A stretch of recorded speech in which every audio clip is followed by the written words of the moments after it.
Bonsoir, merci beaucoup d'être brave et courageux pour cette dernière table ronde. Donc moi je suis Pascal Richer, je suis au service ID de l'Obs et je vais la modérer.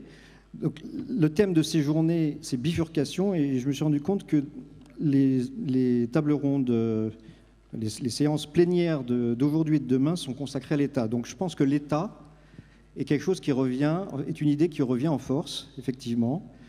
Et est-ce qu'il y a une bifurcation? On va en parler avec nos intervenants. On se rend compte que le capitalisme n'a pas réussi à résoudre les grandes crises que nous vivons, hein, que ce soit évidemment le réchauffement climatique, mais aussi les pandémies, même la désindustrialisation et les problèmes sociaux qui vont avec. Et donc, il y a un retour d'une aspiration à ce que l'État joue un plus grand rôle dans l'économie. Évidemment, ces crises sont des crises qui sont porteuses d'énormes incertitudes, ce qui n'est pas forcément le cas de chocs sur la demande ou chocs sur l'offre, qui eux, peuvent être soumis à des calculs de probabilité et des règles théoriques. Là, on est dans un monde d'incertitude auquel le marché ne peut pas, évidemment, répondre toujours avec efficacité. Alors, bon, nous sommes 1, 2, 3, 4, 5, 6, on devait être 7. Patrick Artus, qui a préparé cette table ronde, qui est économiste chez Natixis, n'a pas pu venir pour une raison de santé, donc évidemment toutes nos pensées vont à lui. Alors, j'ai parlé avec lui au téléphone avant cette table ronde, et il m'a un peu dit ce qu'il comptait dire. Je vais essayer de le résumer. Donc, lui, il part du constat qu'avec le vieillissement de la population, il y a de plus en plus de gens qui disent bon, comme la population vieillit et a une aversion au risque, il faut donner à l'État le soin de couvrir les risques.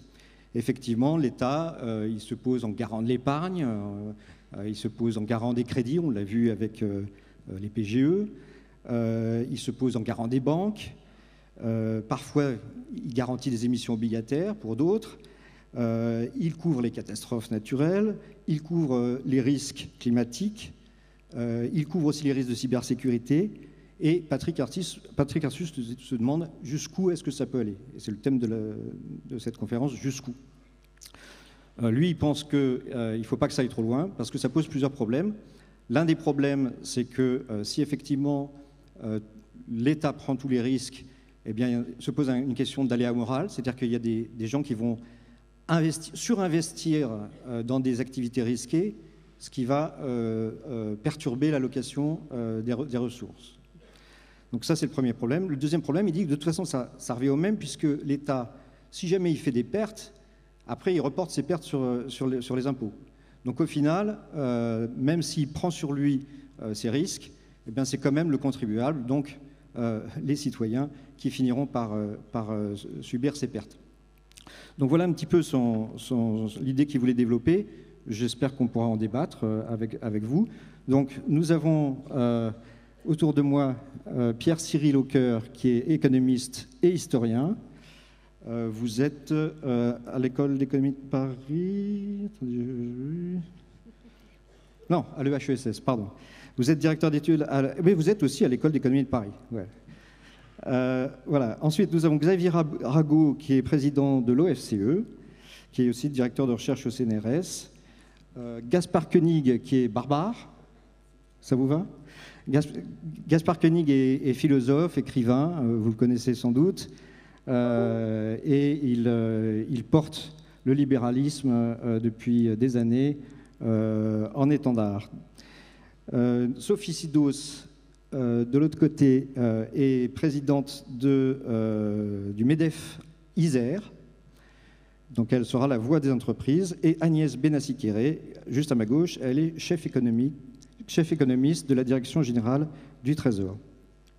Alors pour planter le débat, moi je propose que Pierre-Cyril, vous nous disiez un petit peu ce débat-là sur la taille de l'État, le bon périmètre de l'État, il a eu lieu par le passé, et l'État le périmètre d'intervention économique de l'État a varié par le passé. Est-ce que vous pouvez nous brosser rapidement voilà, les allers-retours de l'État dans l'économie? Alors je vais pas vous, rassurez-vous, je ne vais pas vous brosser un tableau des variations des rôles de l'État depuis dans les derniers millénaires, mais je voudrais juste souligner effectivement que le périmètre de l'État a changé énormément et que ce périmètre il varie en particulier en fonction de quelles sont les alternatives. Parce que poser la question de l'État jusqu'où, on peut la poser de manière normative, comme ça a été fait implicitement d'emblée, mais il y a aussi une question très positive, si on laisse faire, jusqu'où va l'État? Voilà. Et en pratique, l'État fournit, c'est une organisation extrêmement compliquée qui, en fait, dont on n'est même pas sûr qu'elle existe réellement à part sur la signature de la dette publique, parce qu'elle prend une multiplicité de formes en fonction des actions qui est extrêmement grande. Et en fait, il y a un très grand nombre d'actions qu'on appelle de l'État, qui sont réalisées en pratique par des entreprises privées, qui sont réalisées sous forme de délégation de services publics, les formes d'action de l'État sont aussi variées que ces actions pratiquement. Et donc en fait, une des choses qui est frappante quand on regarde l'histoire, c'est que à certains moments, des choses qui nous semblent aujourd'hui relever absolument naturellement du cœur de l'État ont été réalisées par d'autres types d'acteurs. Elles l'ont été pour le meilleur ou pour le pire.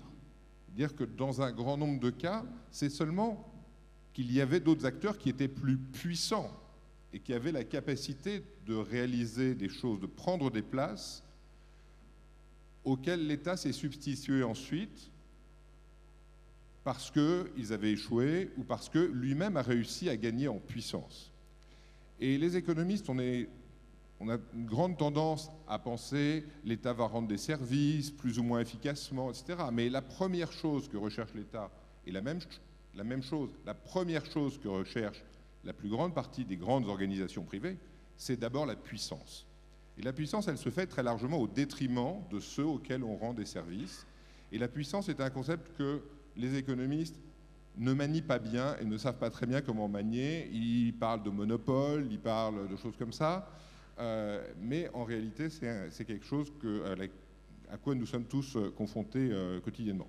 Alors, si on prend un exemple, parce que ce que je raconte est très flou et très général, le moment où l'État apparaît comme étant le plus puissant, peut-être dans l'histoire, c'est ce qu'on appelle la période du mercantilisme. Le mercantilisme, au XVIIIe siècle, l'État prend le contrôle de l'économie, nous dit-on, et cherche à imposer à l'économie la satisfaction d'abord de la puissance de l'État. Alors on se dit, voilà, c'est là le moment où l'État a été tout puissant. Mais si on analyse un petit peu plus précisément, comment est-ce que ça se traduisait? Ça se traduisait notamment parce qu'on faisait, dans les images d'Épinal qu'on a de ça, c'est Colbert, on fabrique des biens dans des manufactures, on exporte, on restreint les importations de manière à avoir un excédent commercial et ça va permettre d'accumuler de la richesse au service de l'État pour augmenter sa puissance. Et on fait des guerres ensuite qui nous permettent d'encore augmenter cette puissance. La réalité du mercantilisme, c'est que c'est une pratique qui a été co-organisée par une partie des acteurs privés du grand commerce qui ont construit des grandes compagnies, les compagnies des Indes, qui sont devenues des espèces d'États dans l'État. Alors dans certains pays, elles ont pris le contrôle de l'État, c'est-à-dire les Provinces-Unies, les Pays-Bas actuels, étaient en réalité dirigés par les dirigeants de la Compagnie des Indes néerlandaises, qui s'était construit un empire en Indonésie et qui contrôlait tout, y compris l'État des Pays-Bas. L'Angleterre a été à moitié contrôlée pendant longtemps par sa propre Compagnie des Indes, qui avait construit un empire aux Indes qui a duré jusqu'au milieu du XIXe siècle. Et la France a vu avec John Law la tentative de construire une espèce de fusion entre les intérêts privés, la Compagnie du Mississippi et la Compagnie des Indes, qui ont réussi à se fusionner avec la ferme générale, c'est-à-dire la collecte des principaux impôts en France, pour construire une espèce de toute-puissance privée-publique. Et tous ces gens-là, les services des citoyens, ce n'était pas vraiment leur problème. Donc c'était une logique de puissance. Et à certains moments, cette logique de puissance est incarnée par des entreprises. Et aujourd'hui, on voit bien qu'il y a des entreprises qui ont des logiques de puissance. On a les GAFAM en matière d'information. On a des entreprises qui aujourd'hui sont capables d'intervenir dans la guerre entre la Russie et l'Ukraine parce qu'elles contrôlent des satellites. On a des entreprises qui nous fabriquent des crypto-monnaies dont on voit récemment les résultats. Donc on voit bien que l'État est poussé quelquefois, mais dans des logiques de puissance vis-à-vis de grandes entreprises. Et qu'est-ce qu'on a eu comme réponse par rapport à ça? Il y a eu comme réponse d'essayer effectivement de convaincre les citoyens, parce qu'à la fin, la légitimité des États, elle est quand même grandement facilitée quand les citoyens sont un petit peu contents de ce qu'ils font. Les États ont essayé de convaincre les citoyens de leur donner une légitimité plus grande qu'à des entreprises privées, parce qu'eux allaient leur fournir des vrais services. Alors, ça commence il y a très longtemps, parce que les premiers services, c'est de fournir la paix et d'empêcher les seigneurs de ravager les champs des paysans. Donc, bon. Depuis, nos champs ont un petit peu changé de forme, mais c'est quand même un petit peu la même chose, c'est-à-dire qu'on veut éviter d'avoir des gens qui viennent saccager toute notre activité, et c'est d'autant plus nécessaire qu'on est de plus en plus spécialisé, et donc de plus en plus dépendant des autres. Et donc on a cherché, les États cherchent à montrer qu'eux fournissent la paix, une monnaie de bonne qualité, des tribunaux de bonne qualité. Aujourd'hui aussi, on a des propositions de faire des tribunaux arbitraux qui sont très sympathiques, etc. Mais on sait qui en a besoin et qui s'en sert. Donc tous ces services publics fondamentaux ont été apportés progressivement, ça a mis des siècles, avec une immense difficulté qui était que les gens n'avaient pas confiance dans l'État, parce que la première activité de l'État, c'était quand même de faire la guerre, et donc de prélever des ressources pour faire des guerres, pour devenir plus puissant. Donc la logique de puissance, elle a duré très très très longtemps, elle a duré, et elle dure encore, à certains égards. Ce qui veut dire que les citoyens, face à ça, ils avaient leur objectif, c'était d'avoir des services, mais pas de rentrer dans une domination complète, sous la domination complète de l'État. Pas plus que d'autres entités dont ils auraient pu se méfier. Et la France est un pays un peu exceptionnel parce que l'État a pris une espèce de place exceptionnelle en termes de légitimité, au sens où il n'y a pas beaucoup d'autres fournisseurs publics de services publics, alors que dans d'autres pays, il y a des collectivités locales puissantes, il y a des institutions qui fournissent des services non-profit sans chercher de profit et qui ont aussi une certaine forme de légitimité. En France, c'est très concentré sur l'État qui a accumulé effectivement la fourniture d'un grand nombre de services en obtenant une certaine légitimité pour ça. Et ce qu'on appelle le service public, c'est un terme très français, c'est extrêmement difficile à traduire d'autres langues, c'est pas complètement par hasard. Le deuxième cas, on va dire, de conflit public-privé aigu, c'est au début du XXe siècle. On voit émerger des entreprises de plus en plus grandes. Il y a des raisons techniques, d'économie d'échelle qui font qu'on a des entreprises de plus en plus importantes. Et à côté, on a des États qui ont une capacité administrative, organisationnelle de plus en plus forte aussi. Ça se traduit par exemple par le fait qu'on est capable de collecter des quantités d'informations incroyables sur les gens et de les traiter de manière à leur faire payer des impôts progressifs, qui est une chose très très compliquée à faire en fait administrativement. Même si aujourd'hui on y est habitué et que quand on s'aperçoit que tout est prélevé automatiquement sur notre compte sans qu'on ait rien fait, on est un petit peu stupéfait. Bon, l'admiration pour le Trésor, mais c'est pas exactement le Trésor, c'est plutôt la Direction Générale des Impôts, mais bon. Et donc, il y a un autre moment, donc à ce moment-là, au début du XXe siècle, on a d'immenses entreprises qui apparaissent, pas énormément en France, mais un peu, et puis on a un renforcement de la capacité administrative de l'État. Et il y a une espèce de conflit entre les deux, et il y a une espèce d'accord, en fait, initialement. Et ce qu'on va appeler, paradoxalement, lors de la Première Guerre mondiale et dans les années qui suivent, on ne va pas encore l'appeler planification, mais on commence à parler de plan, etc. En fait, c'est une logique qui est considérée par les uns et par les autres comme une alliance pour l'efficacité. Les entreprises disent il faut être organisé à très très grande échelle pour être efficace. L'État dit mais oui, mais moi si c'est à très très grande échelle, c'est moi qui pilote. Et en fait, ils se mettent d'accord dans le contexte de la guerre où il faut mobiliser des ressources incroyables. Ils se mettent d'accord pour organiser ensemble l'allocation des ressources et finalement le fait de gagner la guerre a quand même pas mal d'effets. Mais évidemment, après, cette idée de planification, elle est tirée de deux côtés. D'un côté, les entreprises disent « Oula, mais finalement, l'État, on n'en a plus besoin ». Et puis, de l'autre côté, il y a l'État qui dit « Ah, mais regardez, en Union soviétique, on fait de la planification complètement centralisée, c'est nous qui faisons et c'est beaucoup mieux ». Et donc là, il va falloir trouver une solution de partage des pouvoirs. Et cette solution, elle est inventée par Keynes, et c'est pour ça que c'est un économiste extrêmement connu. Parce que sa solution, c'est une idée politique. C'est-à-dire qu'il va dire, voilà, les entreprises s'occupent de manière complètement privée de la production, et l'État fait ce qu'on appelle une politique macroéconomique, c'est-à-dire en surplomb de ça, j'agis uniquement au niveau global pour veiller à ce que l'économie soit stable. Et ce partage des rôles, il a fonctionné pendant assez longtemps. On faisait comme si la gestion macroéconomique n'avait pas beaucoup d'effets directs sur le fonctionnement des entreprises, sur l'allocation des ressources, sur les revenus, etc., autrement que, disons, d'éviter des crises, ce qui était évidemment faux, mais tout le monde a fait comme si c'était le cas, parce que c'était une sorte de partage de Yalta entre les économies et entre les entreprises et l'État. Et ce Yalta a été remis en cause, à la fois parce que désormais on sait de plus en plus qui bénéficie des politiques macroéconomiques, et donc, évidemment, les perdants protestent. Et puis, de l'autre côté, ça a été remis en cause parce qu'on a accusé l'État d'être inefficace dans la fourniture de ces services publics qui n'étaient pas liés directement à ce partage-là. Mais donc, on a eu une remise en cause assez générale. Aujourd'hui, on s'aperçoit effectivement que certains types de services, et notamment de stabilité politique et sociale, on ne sait pas les produire autrement que par l'État. Et on se retourne à nouveau vers lui. Je m'arrête là pour ne pas abuser trop de mon temps de parole. Merci. Alors, sur les 30 dernières années, même 30-40 dernières années, la doxa, c'était de dire que l'État devait corriger les défaillances du marché et rien d'autre, en fait, et répartir un petit peu aussi. Et puis, aujourd'hui, on se rend compte que ça ne suffit pas. Qu'il faut qu'il fasse d'autres choses. En tout cas, c'est l'objet de ce débat. Xavier Rago, qu'est-ce que devrait faire l'État face aux crises actuelles? Plein de choses. Mais il fait déjà beaucoup. J'ai 3 points. J'ai un point d'historien pour être critiqué par Pierre Cyril, un point d'économiste pour être critiqué par Agnès, et un point de philosophe pour être critiqué par Gaspard, et la synthèse sur critiquer. Un point d'historien tout d'abord.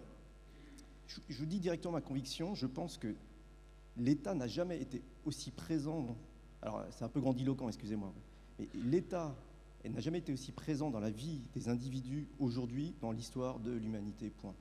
Je crois qu'on ne se rend pas compte à quel point l'État est omniprésent dans l'organisation du social.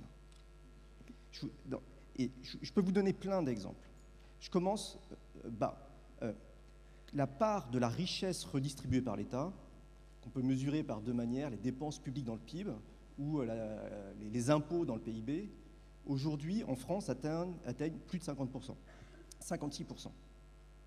L'État redistribue plus de la moitié de la richesse produite. Au moment où Keynes écrit son grand livre sur le rôle de l'État, c'était 10%. Vous voyez, Keynes, il pense à un capitalisme, vous disait oui, l'État doit stabiliser. Aujourd'hui, l'État redistribue 50% du PIB. Petit 1. Petit 2, ce n'est pas seulement dans la dimension fiscale, c'est dans toute la gestion du quotidien, avec tout notre système de redistribution, qui est la gestion des risques, avec la retraite, j'en parlais, la santé, et d'autres dimensions, la retraite, la santé et l'assurance chômage. L'État n'a jamais été aussi présent qu'aujourd'hui, dans tous les pays. Dans tous les pays. Vous prenez même les États-Unis, même l'Angleterre, qui sont des pays dits libéraux, aujourd'hui on est à 44-45% de PIB de redistribution. Et Trump n'a pas réussi à faire infléchir ce montant-là. Il y a une tendance incroyable de socialisation de nos économies. Oui. Il faut le comprendre. Xavier, il y a quelques années, l'État contrôlait les prix, contrôlait les salaires, contrôlait... Je vais y venir. Les banques appartenaient à l'État, les grandes industries appartenaient à l'État. Enfin, c'est quand même, il y a eu... Il y a une tendance comme ça, et puis il y a des fluctuations. Il y a eu 80-83 en France, où il y a eu un moment de socialisation forte de l'appareil productif. Ensuite, il y a eu le temps de rigueur. Donc il y a des oscillations. Bien sûr, il y a eu 80-83 où l'État était très présent. Il a restructuré le capitalisme français avant la privatisation de 86. Donc l'État était très présent dans la restructuration du tissu productif. Mais c'est autour d'une tendance aujourd'hui qui est extrêmement élevée. Point 1. Point 2, je prends la dette publique. qui est une socialisation, là, un autre angle, je prends par les marchés financiers. Aujourd'hui, le montant de dette publique a dépassé le pic de la Seconde Guerre mondiale. Jamais les dettes publiques aujourd'hui n'ont été aussi importantes, même après la Seconde Guerre mondiale où tout a été financé par la dette publique. Ça vient essentiellement par la dette publique des pays du Sud. La socialisation par la dette publique est aujourd'hui inédite dans l'histoire du capitalisme. Point 2. Point 3, l'autre histoire de long terme, pour moi, du capitalisme, la socialisation, ça a commencé, et je suis très fier d'être ici, dans les bourses du travail. Dans les bourses du travail. Comment s'est passé ce degré de socialisation extrême? Et je vous donne l'exemple de l'histoire de la sécurité sociale française, parce que c'est très important, dans ce lien entre l'État et l'initiative privée. Qui a créé l'assurance chômage? Qui a créé la formation professionnelle? Qui a créé l'assurance maladie? Ce n'était pas l'État. Au départ, c'était des coopératives ouvrières avec des contrats. Et reprenez l'histoire des bourses du travail, on est dans une bourse du travail, il y avait des contrats privés avec des adhésions des entreprises et des salariés, et il y avait des bourses du travail, c'est-à-dire qu'ils faisaient un marché. Les syndicats organisaient un marché, il y avait des gens qui voulaient travailler, des entreprises, et il y avait un salaire juste pour éviter que les grandes entreprises fassent baisser les salaires. Donc ça, c'était le mouvement des bourses de travail, et dans le compromis social d'après-guerre, on a tout étatisé avec le compromis gaulliste, avec le compromis avec les communistes, et c'est devenu dans l'État-providence, qui est la socialisation d'initiatives privées. Et aujourd'hui, ce dont on parle, qui est le cinquième risque, qui est la dépendance pour faire évoluer la sécurité sociale, c'est entièrement dans le périmètre de l'État. La réforme des retraites, c'est entièrement dans le périmètre de l'État. Donc l'État, l'histoire du XXe siècle, ça a été une socialisation de toutes les institutions qui étaient au départ du contrat privé. Point 1. Point 2, pour moi, cette socialisation, alors je vais être provocateur, mais ça a permis de résoudre la grande... Et là où je ne suis pas d'accord avec vous, je vous dis le capitalisme a failli, etc. Ce capitalisme socialisé a résolu le problème du XIXe siècle, la question sociale. La question sociale est à peu près résolue aujourd'hui. Je suis désolé, c'est un peu brutal de le dire comme ça. C'est aujourd'hui, la pauvreté, c'est plus un problème économique, c'est un problème politique. On a le RSA, on a les redistributions, on a les prestations. Si on veut résoudre les inégalités, moi, en tant qu'économiste, c'est pas un problème économique, c'est pas dur. On change la fiscalité, je fais une tranche supplémentaire d'hier, je fais une tranche sur la fiscalité. Donc si jamais l'État et la société française voulaient réduire les inégalités et amener aux inégalités suédoises, on a tout pour le faire. Sauf que les Français ne le veulent pas, parce qu'ils n'expriment pas dans le vote. C'est important de le dire, c'est qu'ils n'expriment pas dans le vote. C'est que l'État ne s'occupe pas des inégalités parce qu'il n'y a pas d'expression politique pour ça. Donc ce n'est pas un problème économique, pour moi c'est un problème politique. Donc aujourd'hui, on est dans un capitalisme ultra socialisé. Maintenant, pourquoi? Je pense qu'on est en crise, et c'est mon point 2 d'économiste. Avant, effectivement, et là, vous avez raison, on a pris un peu au sérieux les économistes et on pensait qu'on a construit une idéologie qui a tellement influencé la construction européenne, on pensait que bon, l'État doit intervenir quand le marché n'arrive pas à faire des choses. Donc on laisse le marché faire, et puis l'État intervient quand il y a des défaillances de marché. C'était un peu la logique portée par les économistes qui a été portée dans les années 80 pour essayer d'infléchir cette socialisation croissante des années 70. Ça n'a pas marché, la socialisation a continué. Elle a continué avec 2 exemples. Un, la crise Covid. L'État a socialisé le marché du travail, a payé les salaires à la place des entreprises. C'est complètement incroyable, quoi. Enfin, on est tellement habitué maintenant par ce truc-là qu'on... Enfin, si vous prenez au début du siècle en disant l'État maintenant va payer tous les salaires de l'économie.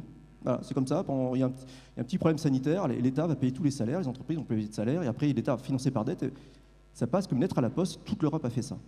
Crise énergétique, l'État dit, bon, on a un petit problème énergétique, je socialise le marché de l'énergie, je bloque, je fais un bouclier tarifaire pour tout le monde, le prix de l'énergie, c'est moi qui choisis. C'est énorme l'énergie dans le capitalisme. Moi, je choisis que le prix de l'énergie va augmenter de 15% et je vais financer ça, 45 milliards par dette publique. Ça passe comme une lettre à la poste. Mais ça, ce n'est pas du tout le capitalisme, je vous assure, c'est un capitalisme extrêmement socialisé. Donc aujourd'hui, on est dans une phase où le degré de l'État pour pivoter le capitalisme, il est incroyable. Donc notre doctrine d'échec de marché, elle n'a pas réussi pour des bonnes ou des mauvaises raisons à empêcher la socialisation de l'État. Même les Allemands vont très loin dans la socialisation. Les Allemands ont introduit un salaire minimum en 2015 alors qu'ils étaient contre le salaire minimum. Les Allemands font 200 milliards pour les entreprises aujourd'hui avec l'argent public. Donc tout le monde est maintenant, c'est open bar, quoi. L'État, il finance tout, il n'y a plus de limites. Pourquoi il n'y a plus de limites? Je pense vraiment, c'est qu'on a un problème intellectuel. Notre doctrine passée d'échec de marché est en crise. Et on ne sait pas quelles sont les limites de l'État. Donc dès qu'il y a un problème, l'État va intervenir parce qu'on n'a plus vraiment de pensée profonde, de limite entre l'action privée et l'action publique. Et on gère dans l'urgence et c'est l'État qui fait. C'est peut-être bien, c'est peut-être mal, je ne sais pas, mais il faut le réfléchir.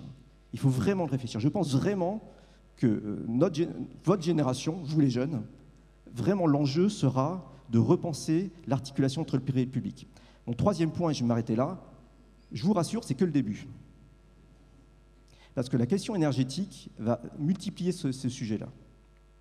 Si on doit réduire nos émissions de CO2 d'un facteur 5, de 10 tonnes de CO2 par habitant à 2 tonnes de CO2 par habitant, il y aura plein de progrès techniques, nous dit Philippe Aghion, super.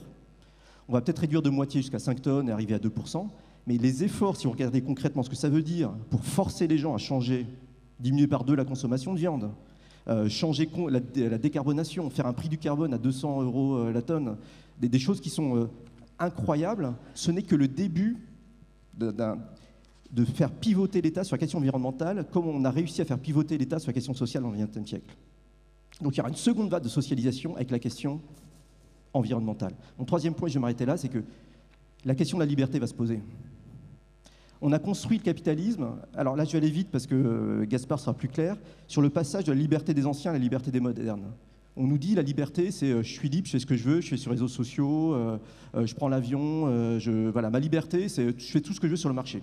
Un petit moment un peu anarchiste, qui est aussi porté par l'économie numérique, hein. L'État ne doit pas intervenir, je fais ce que je veux sur les réseaux sociaux, etc. Là, on revient dans un État omniprésent, il faut revenir à la liberté des anciens. Il faut revenir à savoir quelle est, nous, notre capacité à influencer l'État dans les choix qu'il fait pour nous. Exemple, la réforme des retraites. Est-ce qu'on est sûr, nous, d'influencer tous les paramètres de la réforme des retraites ?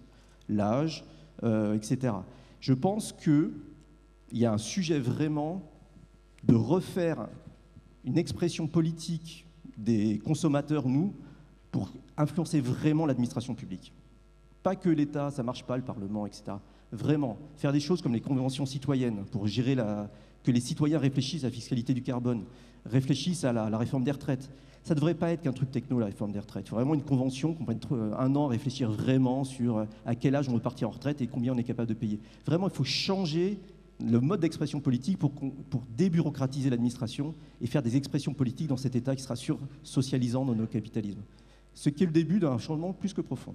C'est-à-dire qu'il faudra changer l'État, mais on reste dans l'État quand même. Je pense qu'on va tous se noyer dans l'État. Alors, bon, Gaspard. Donc autrefois, Ronald Reagan disait... Non mais pitié, Ronald Reagan n'est pas un libéral, alors là j'arrête tout de suite, je ne veux même pas connaître la fin de la citation. Eh bien, très bien. Il y en a marre d'associer le libéralisme avec le néolibéralisme des années 80. Et vraiment, en tant qu'idéologue borné, je vais essayer au moins, s'il y a un message qui doit passer ce soir, notamment auprès des jeunes générations, c'est quand on vous parle de libéralisme, c'est une belle doctrine qui nous vient du XVIIIe siècle, qui est humaniste, qui a un point de vue sur l'ensemble de la société, qui apparaît avant d'ailleurs les clivages de gauche et de droite, qui répond à une question, comment j'organise une société d'individus libres, qui était une question totalement nouvelle au moment des grandes révolutions du XVIIe et du XVIIIe siècle, qui a certains aspects économiques et plein de sous-courants. Le néolibéralisme a été un sous-courant issu du colloque Lippmann, puis de la Société du Mont Pèlerin, qui était minoritaire par rapport aux ordolibéraux allemands, qui est devenu majoritaire par miracle dans les années 70 avec les doubles prix Nobel de Hayek et de Friedman, qui a pris le pouvoir politiquement dans les années 80, mais qui, sur le plan doctrinal et conceptuel, est une peccadille par rapport à la grande histoire de la pensée libérale. Donc Reagan, Thatcher, etc., je ne veux même pas en entendre parler, ce n'est pas mon sujet. Je reprends ce que disait Pierre Cyril pour essayer de répondre aussi aux uns aux autres, c'est plus marrant comme ça, quand il parlait des mercantilistes et de Colbert. Et ce qui est très intéressant, c'est que justement, c'est le moment où apparaissent les libéraux qui, s'opposant aux mercantilistes, sont les physiocrates, s'opposant à Colbert, arrive celui dont Marx fait l'éloge, Pierre de Bois-Guilbert, qui est considéré comme un des premiers économistes et qui va dire non mais cette histoire de corporation c'est horrible. Quand Colbert fait les corporations, ceux qui n'appartiennent pas à la corporation et qui osent être tisserands ou faire n'importe quelle activité sont exécutés. Il y a eu des dizaines de milliers d'exécutions parce qu'ils n'avaient pas la patente, parce qu'ils n'étaient pas dans la bonne jurande. Et donc Pierre de Bois-Guilbert dit, c'est quoi cette histoire? Pourquoi est-ce qu'on a des taxes aux frontières non seulement extérieures, mais intérieures, puisque le territoire a été divisé en différents enfin, il n'y avait pas de liberté de circulation, donc il plaide pour la liberté des chemins. Bref, ce qui est intéressant, c'est que le libéralisme naît par réaction et naît avec le projet d'établir des contre-pouvoirs par rapport à la puissance centrale et de disséminer au maximum la liberté dans l'ensemble de la société. Et c'est pour ça qu'à la Révolution française, les aspects politiques et économiques sont intimement liés. La Révolution française est 100% libérale classique française. L'abbé Sieyès, quand il écrit « Qu'est-ce que le tiers-État ?», on le connaît parce qu'il il contestait les trois ordres, mais la première page de « Qu'est-ce que le tiers-État » est une apologie de la concurrence, en disant de même qu'on va casser les privilèges sur le plan politique, on va casser les corporations sur le plan économique, et ça donnera la loi Le Chapelier en 1791, qui a cette très belle formule, chacun est désormais libre d'exercer le métier de son choix. Et les 2 ou 3 premières années de la Révolution française, y compris sur le plan civil, de l'organisation des mariages, de la manière dont les individus, dont les femmes, dont les gens d'une autre couleur de peau peuvent vivre, a été probablement le régime le plus libéral de l'histoire de France. Ce qui me permet de dire que, pour en brancher sur la question de l'État, jusqu'où l'État. La question pour les libéraux n'est pas jusqu'où, la question est quel État. Parce que le libéralisme classique français, que Hayek appelle avec mépris le libéralisme gaulois, est un libéralisme de l'État, pour et par l'État, qui considère que l'État moderne, l'État réinventé par les révolutionnaires, a pour mission d'émanciper l'individu de toutes les tutelles qu'on vient de décrire, qu'il agit comme anticoagulant. À chaque fois qu'il y a, vous laissez une communauté tourner sur elle-même, eh bien vous avez toujours des privilèges, des monopoles qui se recréent, et là, l'État est là pour les casser et pour réintroduire du mouvement. C'est pour ça que Durkheim pourra écrire sans aucun problème au XIXe siècle que étatisme et individualisme ont été main dans la main. Ah oui, parce que l'État est celui qui fait naître l'individu contre la tribu. Et vous savez, on a cette espèce de fiction répandue par les philosophes des Lumières que la société originelle, c'est des petits individus qui sont les uns contre les autres, ou les uns pour les autres d'ailleurs, enfin c'est des petits atomes comme ça, que le contrat social va regrouper. Mais l'ethnologie moderne nous dit exactement le contraire. La société, Graeber, les sociétés premières sont des sociétés tribales hyper cohésives, et le rôle de l'État est conçu, c'est pour ça d'ailleurs que Mario Vargas Llosa intitule ses mémoires « L'appel de la tribu ». L'État moderne est conçu contre la tribu, pour permettre aux gens de s'émanciper, de vivre leur singularité d'individu, de faire leur propre choix de valeurs. Et qu'est-ce que l'organisation sociale à ce moment-là? C'est la manière dont on va faire coexister des valeurs aussi différentes que possible. Et c'est pour ça que le libéralisme vous amène à la fois le marché, mais aussi la laïcité, par exemple. Comment on va tous pouvoir vivre ensemble en ayant des choix de vie, des définitions de la vie bonne qui sont différents. Ce qui implique évidemment une séparation très forte du droit et de la morale, en disant le droit n'est pas là pour refléter les valeurs d'une société, comme vous disent tous les politiques aujourd'hui. Les valeurs, c'est une question civile et c'est une question de débat social. Le droit, il est là pour que ces différentes options puissent coexister pacifiquement. Et c'est pour ça que si, donc, la distinction que fait Hayek, c'est entre le libéralisme gaulois, qui est un libéralisme qui passe par l'État, et le libéralisme anglo-saxon, et maintenant on y vient au fameux anglo-saxon, qui est un libéralisme justement qui se méfie de l'État en disant l'ordre doit être l'ordre spontané, doit venir d'abord et avant tout de la communauté, doit se construire historiquement. Et c'est pour ça que par exemple Burke, qui était quand même un libéral dans le système politique anglais, bah oui, parce qu'il était chez les Whigs, donc c'était quand même quelqu'un qui demandait des bornes au pouvoir royal, etc. Burke écrit contre la Révolution française, et c'est là que ces deux traditions libérales divergent, Paine, Burke, etc. Donc, tout ça pour vous dire que moi je m'inscris en tout cas dans un libéralisme français classique, où l'État a tout son rôle à jouer pour émanciper l'individu. Et on continue, nous, enfin, dans le think tank que j'ai fondé, ou dans les différentes réflexions qu'on peut avoir, à promouvoir et renouveler cette doctrine qui est parfaitement valide aujourd'hui. C'est pour ça qu'on propose, par exemple, un revenu universel. On parlait du RSA tout à l'heure. C'est vrai que d'un point de vue économique, l'État a les moyens de résoudre la pauvreté, mais ce qui en résulte, c'est un système extrêmement paternaliste de contrôle, où les insiders peuvent frauder, où les outsiders n'ont rien, un tiers de non-recours au RSA. Ce sont des procédures extrêmement humiliantes, parce qu'il faut prouver que vous êtes pauvre, aller revoir les CAF tous les 2 mois, avoir des inspections pour savoir si par hasard vous êtes en couple, parce que si vous êtes en couple, le RSA est familialisé, donc vous devez payer des indus. Et qu'est-ce que ça veut dire être en couple? C'est-à-dire partager un lit ou une brosse à dents. Enfin, on rentre dans un degré d'intrusion complètement délirant, Tout ça parce qu'on a le Code civil qui nous dit qu'on doit être en foyer. Bon, et évidemment, un revenu universel inconditionnel, ce serait la même chose globalement d'un point de vue macroéconomique. Ça serait peut-être la même chose même d'un point de vue financier pour les gens, mais ce serait une différence fondamentale dans la manière dont les gens sont traités, conçus comme citoyens libres et responsables, parce qu'on vous donne de l'argent et on vous laisse ensuite, on vous laisse faire. Et pourquoi je prends cet exemple? Parce que c'est un point qui me permet de marquer la différence entre l'État libéral idéal tel qu'on peut le concevoir, en s'inspirant donc de la Révolution française, et ce qui est devenu l'État moderne, qui est un État qui n'a plus rien à voir avec la description un peu théorique que je vous ai faite, qui est un État incroyablement intrusif, moraliste et ventripotent, qui humilie l'individu par un système de normes absolument asphyxiant. Ce que je veux dire, c'est qu'on pourrait avoir des politiques sociales, des politiques environnementales qui ne prennent pas ce chemin-là, qui passent par l'État, mais avec une autre définition de l'État. Et comment on en est arrivé là? Je pense... alors, Pierre Cyril faisait une histoire française du sujet. Il y a aussi une histoire mondiale du sujet, parce qu'après tout, certes, la France a ses spécificités, mais elle est dans un courant historique où, en effet, on voit que l'État français, l'État anglais, l'État allemand, même l'État américain, aujourd'hui, il n'y a pas grande différence paradigmatique. Et la victoire idéologique de la deuxième moitié du XXe siècle, cette victoire des néolibéraux, celui qui a le mieux écrit sur l'histoire du libéralisme et qui a mieux défini le néolibéralisme, c'est Michel Foucault, dans ses leçons de biopolitique. Et comment il décrit le néolibéralisme? Il décrit comme un utilitarisme, c'est-à-dire une maximisation. C'est de bonnes intentions, hein, c'est pas des gens méchants, d'ailleurs, ça fait des choses très bien. Mais c'est-à-dire comment je maximise le bien-être, comment je maximise le confort indépendamment, et là je rejoins tout à fait Xavier, indépendamment de tout débat démocratique. En fait, dans ce système-là, on se fout complètement du débat démocratique parce que les experts savent mieux, se fichent de votre, disons, de votre choix explicite, de votre préférence explicite. L'expert va trouver ce qui est le mieux pour vous.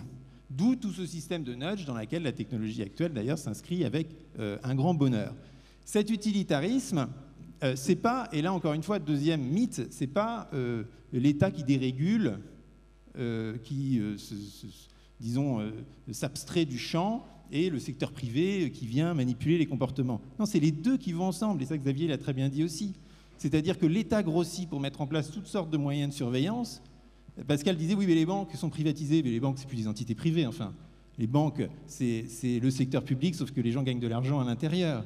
Elles sont ultra régulées, elles sont too big to fail, elles n'ont absolument aucune marge de manœuvre pour faire quoi que ce soit. Donc l'État, il n'agit plus peut-être en les possédant directement, mais il agit par la micro-régulation et par la surveillance. Et donc, vous avez une connivence parfaite entre ces entreprises et l'État, qui se manifeste dans les actions de lobbying que nous connaissons tous bien et qui mettent en place une même gouvernementalité, comme disait Foucault, néolibéral, utilitariste, etc. Il y a beaucoup de ismes, je suis désolé, mais je n'ai pas beaucoup de temps, sinon on peut avoir des exemples plus fleuris. Et tout ça nous donne quoi? In fine, pour nous, comment on ressent tout ça? On ressent, j'espère que vous le ressentez aussi, on ressent une oppression bureaucratique. J'ai fait un tour de France l'année dernière sur la question de la simplification, parce qu'après m'être beaucoup baladé dans le pays, je me suis aperçu que c'était le sujet qui revenait le plus quand on parlait aux gens, pas quand on les sonde. On leur dit, est-ce que vous vous sentez perdu, est-ce que vous avez des problèmes de pouvoir d'achat? Les gens disent oui, oui, pour faire plaisir aux sondeurs. Mais quand on les laisse parler pendant des heures, on s'aperçoit que ce qui les préoccupe le plus dans leur vie, ce qui les empêche d'agir et ce qui les empêche d'avoir la maîtrise de leur propre destin, c'est le sentiment qu'ils sont engoncés dans un système de normes privées comme publiques, algorithmiques comme réglementaires, qui les empêche de prendre des décisions pour eux-mêmes et d'en assumer les conséquences. Le lien entre utilitarisme et bureaucratie, il a été montré par 1000 auteurs, dont mon cher David Graeber, qui est un anthropologue, qui a écrit un magnifique livre sur la bureaucratisation du monde.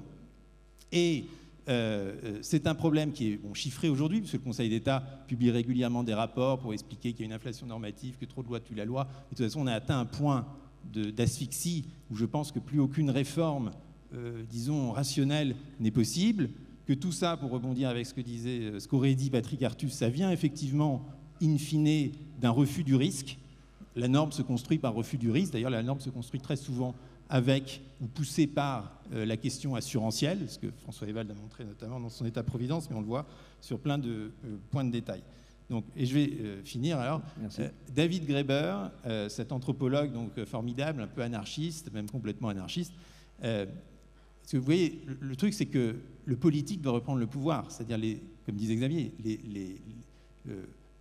nous devons trouver des formes démocratiques qui nous permettent de décider des choses anti-utilitaristes. si nous voulons avoir un hôpital près de chez nous, qui sera moins bien que l'hôpital dans la grande métropole, mais parce que nous voulons qu'il soit près de chez nous, eh ben, nous devrions pouvoir exprimer cette préférence.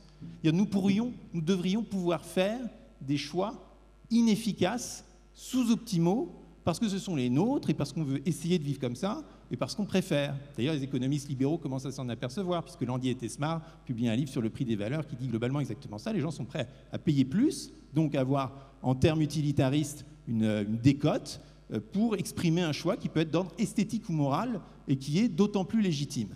Et maintenant, comment on met à bas cet énorme, inextricable labyrinthe réglementaire? Moi, je ne sais plus comment faire.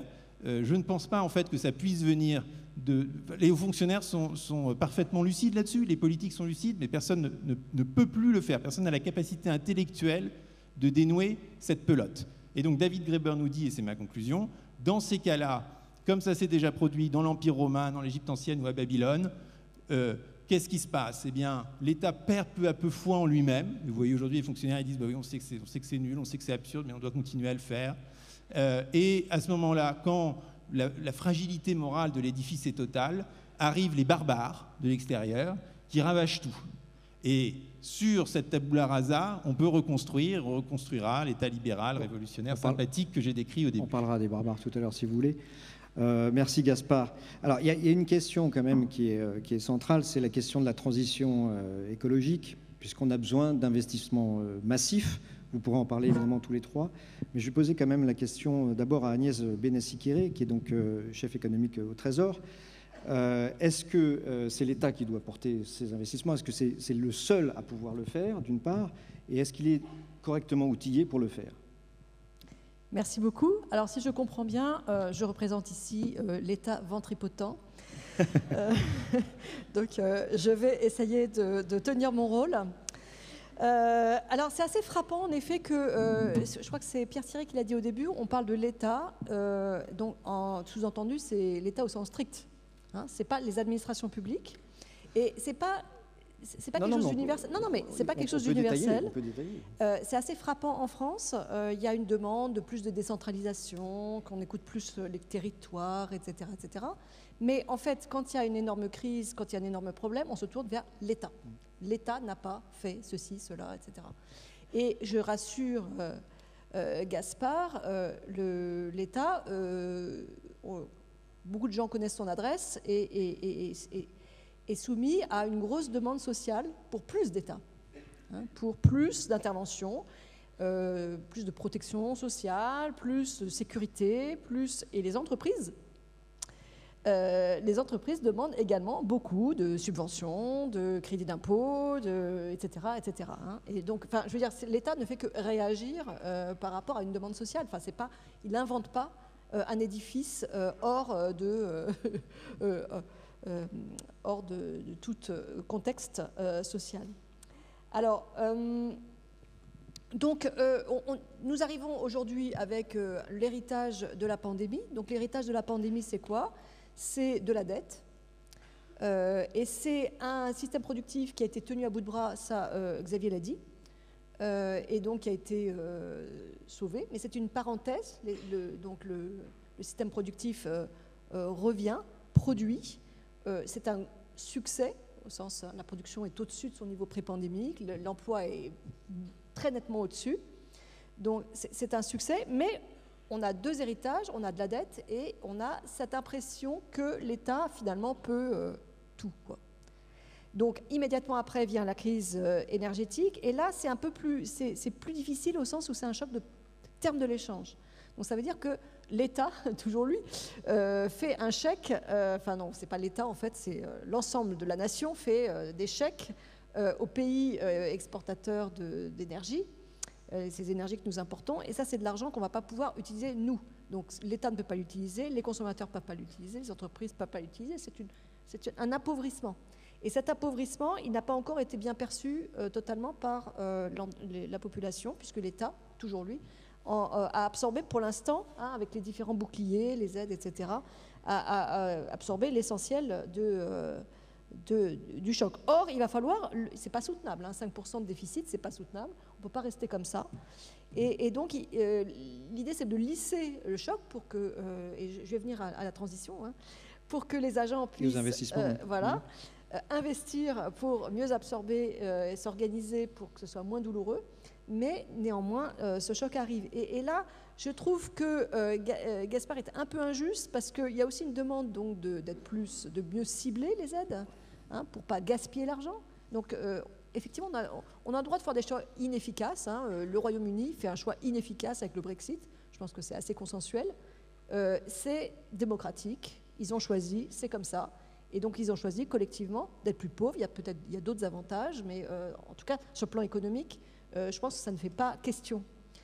Donc, on a droit effectivement de faire des choix inefficaces. Mais à ce moment-là, là où je ne suis pas d'accord, c'est que la population est prête à payer plus pour le même service. Ça n'est pas vrai. Et donc, ça veut dire réduire la quantité de services publics, et ça, la population n'est pas prête non plus. Donc, on voit bien que la seule voie, c'est l'efficacité, c'est éviter les effets d'aubaine, c'est mieux cibler vers les objectifs précis de l'intervention publique. Et là, on arrive dans, effectivement, de l'intrusion. Vous êtes pauvre comment, etc., etc. Et je ne vois pas très bien comment on peut surmonter ce problème. Alors, sur la crise climatique, on est en plein dans le cas d'école de l'intervention publique, où il y a une faille de marché, où on a mis beaucoup trop de gaz à effet de serre. Alors, l'État intervient déjà en fait dans la crise climatique, puisqu'il est assureur en dernier ressort pour les risques non assurables, les catastrophes, c'est déjà l'État. Et il va devoir intervenir massivement sur la transition parce que le marché n'est pas capable tout seul, parce qu'il manque un marché qui est le marché des émissions. Enfin, il a été créé par les Européens, avec un grand succès d'ailleurs. Là où les émissions ont été réduites ces dernières années, c'est principalement dans les industries soumises au marché d'échange de quotas. Donc, quand on dit le signal prix ne fonctionne pas, il fonctionne très bien. Il fonctionne très très bien. Ça n'est pas le seul outil qu'on peut utiliser. Donc, l'État peut être investisseur, il subventionne les investissements privés, il fait des investissements lui-même. Mais là, on a des évaluations de I4C, qui est un think tank qui travaille sur la transition écologique, qui évalue que les investissements jusqu'à présent dans la transition, c'est pour 1 euro privé, il y a 1 euro public. C'est pas soutenable. C'est pas soutenable. L'État ne peut pas financer la transition écologique. Donc, il y a plusieurs voies possibles. Donc, le secteur privé peut le financer spontanément parce que les prix augmentent. Donc là, on revient sur le signal prix. Aujourd'hui, il y a le prix de l'énergie, mais plus tard, il y a le prix du carbone, sous une forme ou sous une autre. D'ailleurs, la réglementation, en réalité, c'est coûteux. C'est l'État qui force le fait. Voilà. C'est quand même l'État qui intervient sur cette question. Alors, oui, mais ce n'est pas lui qui paye. Il investit. C'est ça que je veux dire. Donc, il y a des interventions qui coûtent à l'État, qui sont de l'investissement public ou de la subvention. Et il y a des interventions qui coûtent au secteur privé plutôt. Ça va être la taxation, les marchés carbone et la réglementation. Et même la réglementation, ça coûte effectivement, même si on n'affiche pas un prix du carbone. Et là, donc on peut, et je vais terminer là-dessus, on peut imaginer grosso modo 2 scénarios. Un scénario où on aurait plus d'investissements privés et toujours autant de consommation privée. Et donc là, on a une espèce de boom de la demande. Il faut voir si l'offre suit. On peut avoir beaucoup de l'inflation et du déficit extérieur. Et donc la question, c'est comment c'est financé. S'il y a plus d'investissement et toujours autant de consommation, ça veut dire que l'investissement n'est pas financé par de l'épargne. Donc il faut qu'elle soit financée par des investisseurs étrangers. Mais si ces investisseurs étrangers sont occupés à faire leur propre transition, on se demande un peu qui finance. Donc on a ce sujet-là. Et il y a un autre scénario où il y a plus d'investissement, mais moins de consommation, à la fois sur le privé et du côté du secteur public. Ce qui veut dire que, par exemple, le secteur public se recentre, fait moins de transferts sociaux, fait une réforme des retraites ambitieuse, fait plus d'investissements. Et le secteur privé investit plus. Par exemple, vous rénovez votre maison au lieu d'aller au cinéma. Voilà. Mais ça veut dire qu'il y a des réallocations sectorielles, ce n'est pas les mêmes entreprises. On va venir aux entreprises, ce n'est pas les mêmes entreprises, ce n'est pas les mêmes produits. Et donc, est-ce qu'on est capable de faire ça? C'est-à-dire qu'on finance les investissements par une sobriété contrainte. Une sobriété de choix, on préfère isoler sa maison plutôt que voyager à l'autre bout du monde où c'est devenu très cher. Je dis contrainte parce que vous disiez l'État réduit les prestations, etc. Alors, non, mais ça, c'est du côté de l'État. L'État, s'il a une contrainte budgétaire, il faut bien qu'il fasse des choix. Hein. Donc, quand on dit moins de consommation, plus d'investissement, ça va passer. Alors, les transferts, ce n'est pas de la consommation de l'État, mais c'est de la subvention de la consommation du secteur privé. Voilà. Merci Agnès.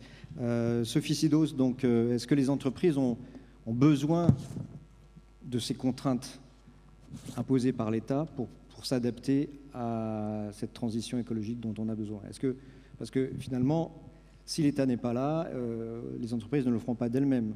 Il n'y a aucune force qui poussera les entreprises à réduire les gaz à effet de serre.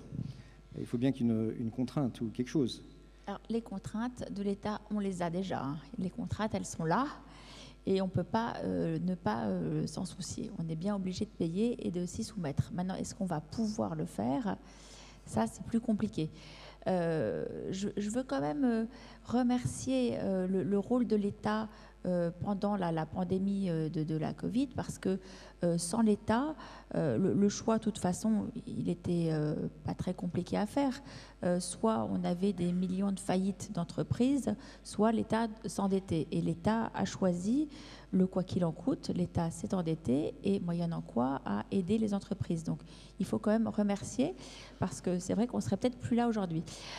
Maintenant, sortie de cette crise Covid, voilà qu'on s'attaque à une guerre en Ukraine. Donc, là, on a vu le prix de l'énergie considérablement augmenter. On ne sait pas jusqu'à quel prix il va augmenter.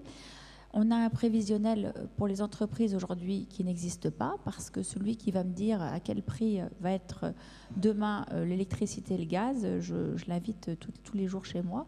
Moi, je ne sais pas à quel prix je vais payer mon gaz l'année prochaine en France par rapport à d'autres pays. Donc c'est quand même compliqué pour une entreprise aujourd'hui de se projeter. On a aujourd'hui à rembourser l'URSSAF, on a des PGE à rembourser, et puis on a une inflation galopante, et on a un prix de l'énergie considérable pour les entreprises et puis pour les particuliers.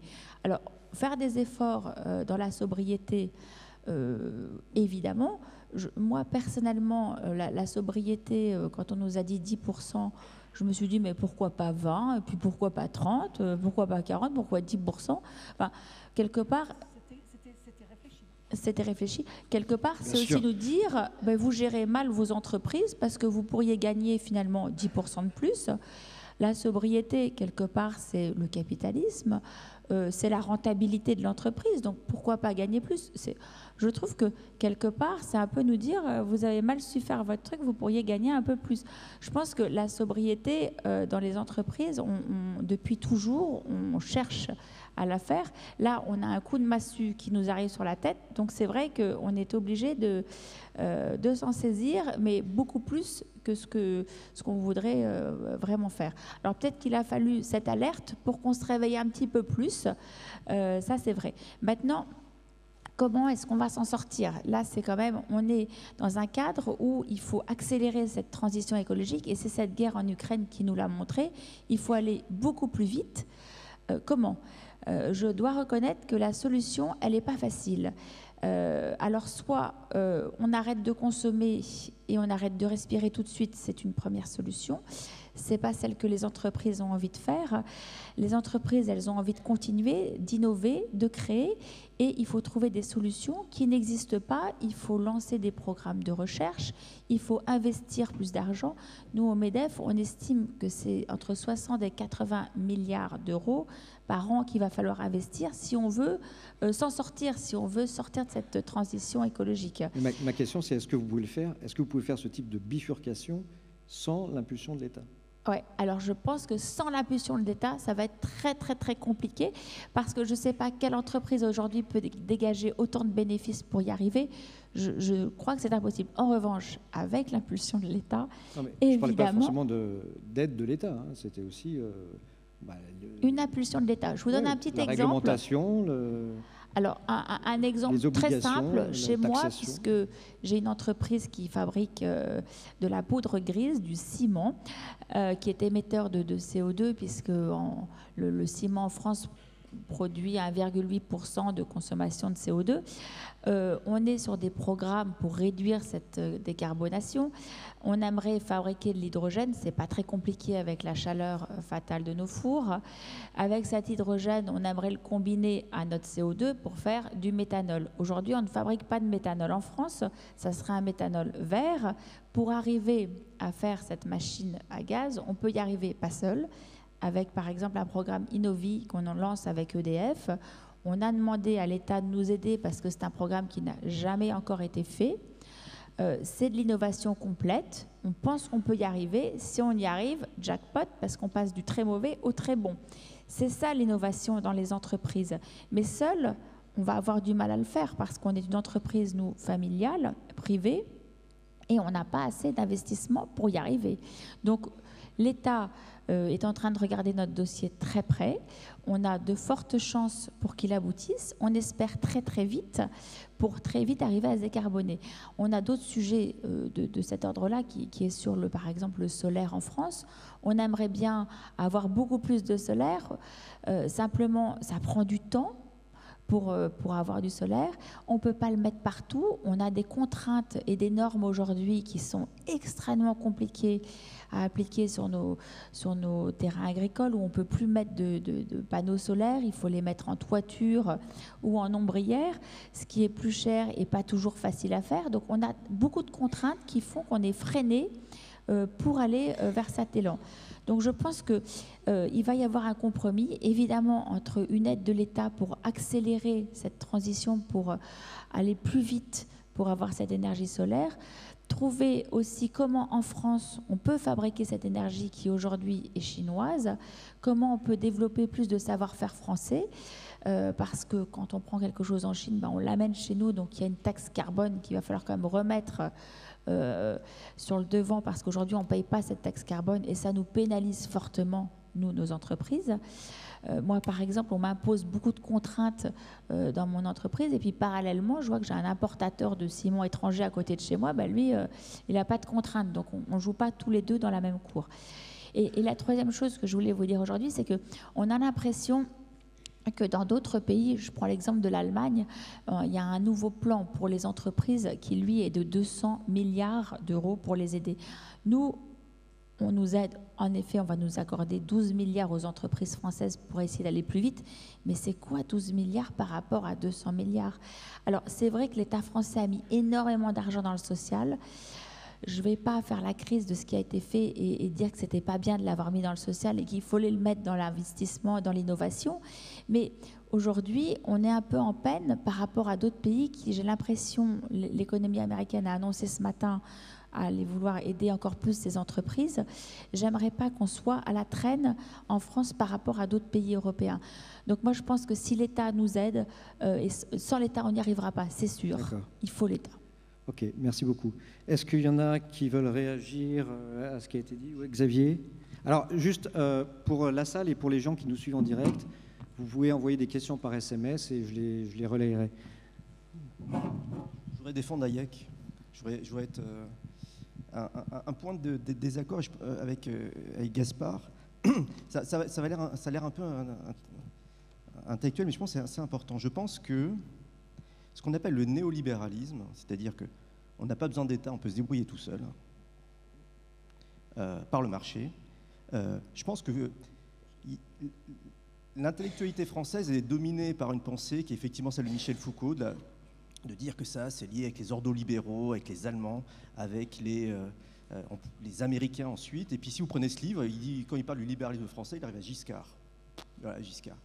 Le problème, c'est que Michel Foucault, qui ne connaissait pas, et là je parle sous le regard de certains historiens qui sont dans la salle qui connaissent mieux que moi, il ne connaissait pas le courant économiste français qui a créé le libéralisme, avec le plus grand libéral qui a dit on peut se débrouiller sans État pour s'auto-organiser, qui s'appelle Léon Walras. Léon Walras, c'est lui le vrai inventeur du néolibéralisme. Il était français. Il a dit « j'ai pas besoin d'État, je peux coordonner tout le monde par le marché ».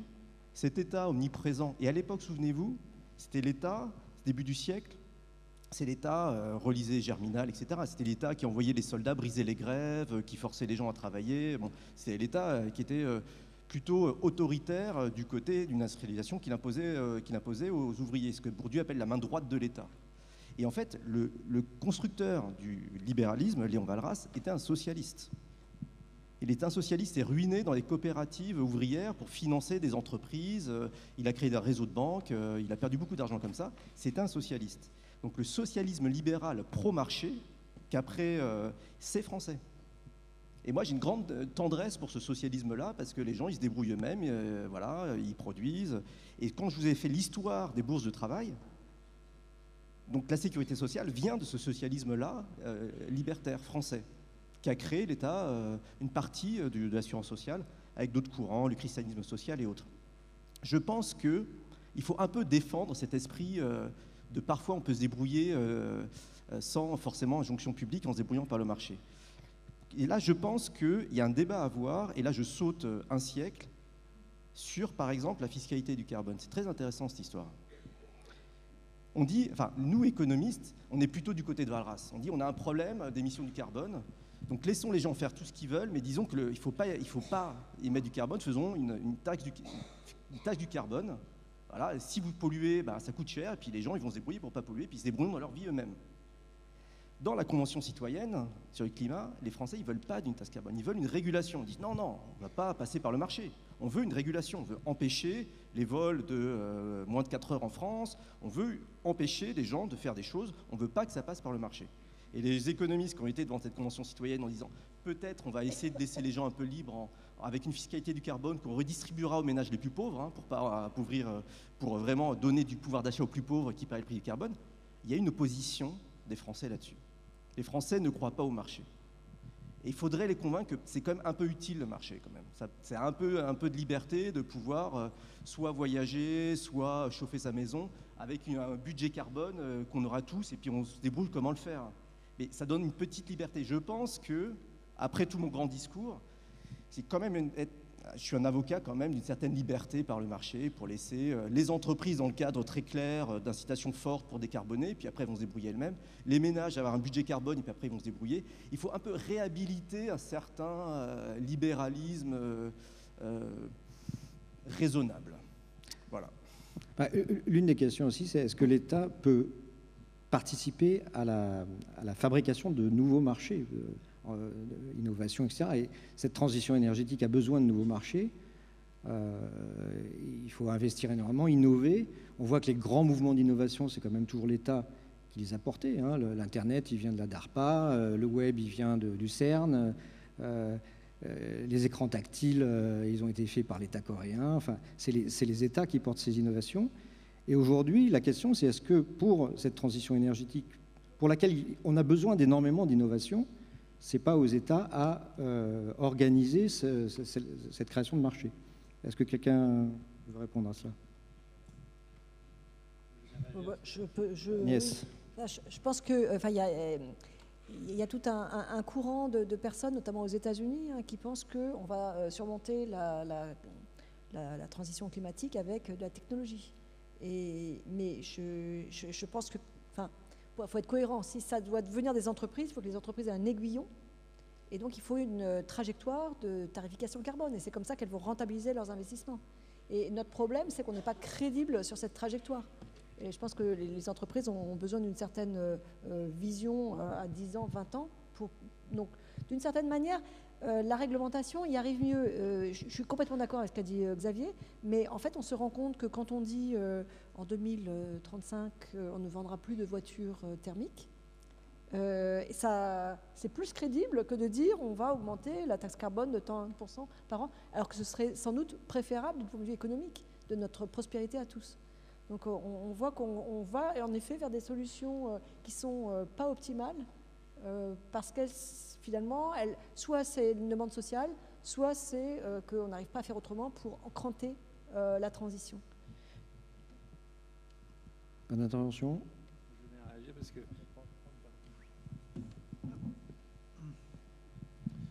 D'abord sur la taxe carbone, moi je suis totalement d'accord avec ça. C'est évidemment dans un... Si pour des raisons quasiment d'ordre public, la transition écologique s'impose vite, soit on l'a fait par la planification, soit on l'a fait par un système d'incitation aussi fort que possible. Après, c'est une question de dosage, de redistribution, effectivement, soit aux ménages les plus pauvres, soit d'ailleurs sous une forme de revenu universel carbone qui, de toute façon, profitera davantage aux ménages les plus pauvres parce que c'est ceux qui sont les moins émetteurs aujourd'hui de CO2. Et effectivement, ce genre de système permet ensuite à chacun d'allouer les ressources comme il l'entend et donc normalement aux innovations de prospérer parce que tout d'un coup, d'ailleurs on le voit, elle se met en place cette taxe carbone. Regardez les entreprises qui n'ont pas le bouclier tarifaire, elles commencent sur des petites choses à débrancher leurs enseignes lumineuses un peu partout. En fait, ça montre que l'effet prix, ça marche. Effectivement, ça permettrait de faire cette transition, y compris de manière rapide et brutale, ça dépend du niveau de la taxe, y compris avec ensuite une taxe aux frontières, même au niveau européen, parce qu'évidemment, Sophie, la chef d'entreprise, en parlait, ça crée une distorsion de concurrence très forte, et là, ça paraît assez évident et de rétablir pour cette raison une forme de protectionnisme dans la mesure où c'est pas fait au niveau mondial.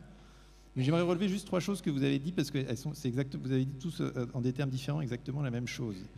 Agnès a dit, oui, mais en fait, c'est le corps social qui demande plus d'État. Sophie, la chef d'entreprise, a dit qu'elle voulait davantage d'État, qu'elle a remercié l'État de l'aider, et d'ailleurs, elle a omis de préciser que l'État français est l'un des plus généreux avec les entreprises, puisque les entreprises françaises sont à la fois les plus fiscalisées et les plus aidées. Je crois que c'est 120 ou 130 milliards d'aides par an. Donc, vous voyez, comme d'habitude, l'État tient... c'est une question de contrôle, puisqu'en fait, il donne beaucoup d'impôts d'un côté, et ensuite il donne beaucoup de dons de l'autre, et comme ça c'est toujours lui qui reste maître du jeu. Et puis Xavier également a dit que quand il soumettait ses propositions aux conventions citoyennes, on lui rétorquait que non, il fallait que ça passe par la réglementation et tout ça.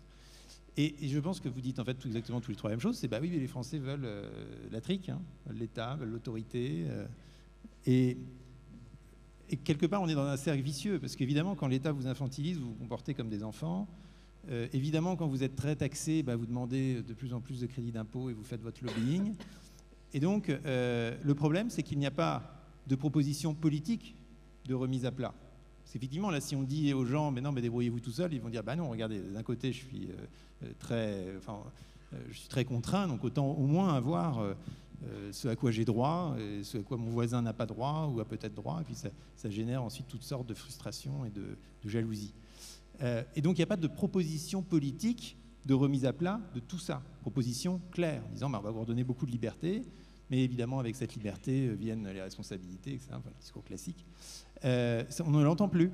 Et donc évidemment c'est difficile de convaincre les gens parce qu'on fait des conférences de temps en temps, mais il n'y a pas de mouvement politique aujourd'hui qui incarne cette aspiration qui me semble pourtant, quand je me balade dans le territoire et quand on parle longuement aux gens, assez latente, mais qui n'est pas incarnée par une proposition et par ce qui reste dans notre démocratie la seule manière de faire des propositions, c'est-à-dire un parti politique. Le seul parti un peu libéral, c'était le parti radical, qui n'existe quasiment plus, qui n'arrête pas de scissionner, de se réconcilier, de rescissionner. Vous savez, plus les gens sont petits, plus ils scissionnent, entre valoisiens, radicaux de gauche, radicaux de droite. Bon.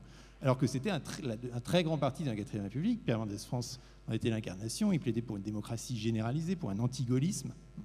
Et je pense, et juste pour finir là-dessus, je pense que un des facteurs qui a vraiment cassé le libéralisme en tant que force politique en France, c'est la 5e République et l'élection du président au suffrage universel, qui est le référendum de 62, qui vous met dans une situation où il faut choisir un chef et où ce chef est censé être le sauveur suprême et avoir réponse à tout. Ce qui n'était pas du tout évident.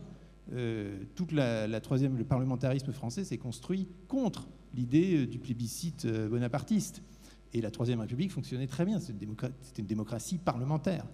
Voilà. Mais dans un système présidentiel comme celui-ci, où tout repose sur un homme plus que sur un système d'idées, vous ne pouvez quasiment pas faire de propositions libérales. Quand Mendès France essaye de faire une plateforme libérale, enfin libérale au sens politique, en 69, en disant justement, nous on a une autre vision du pouvoir, moins centrale, moins autoritaire, plus disséminée, etc., qui font 5% des voix, alors que c'était des grands hommes politiques de la 4e, parce que le système exige une incarnation qui a réponse à tout, qui évidemment du coup faillit sur tout, à qui on reproche tout, et puis on recommence 5 ans après. Voilà.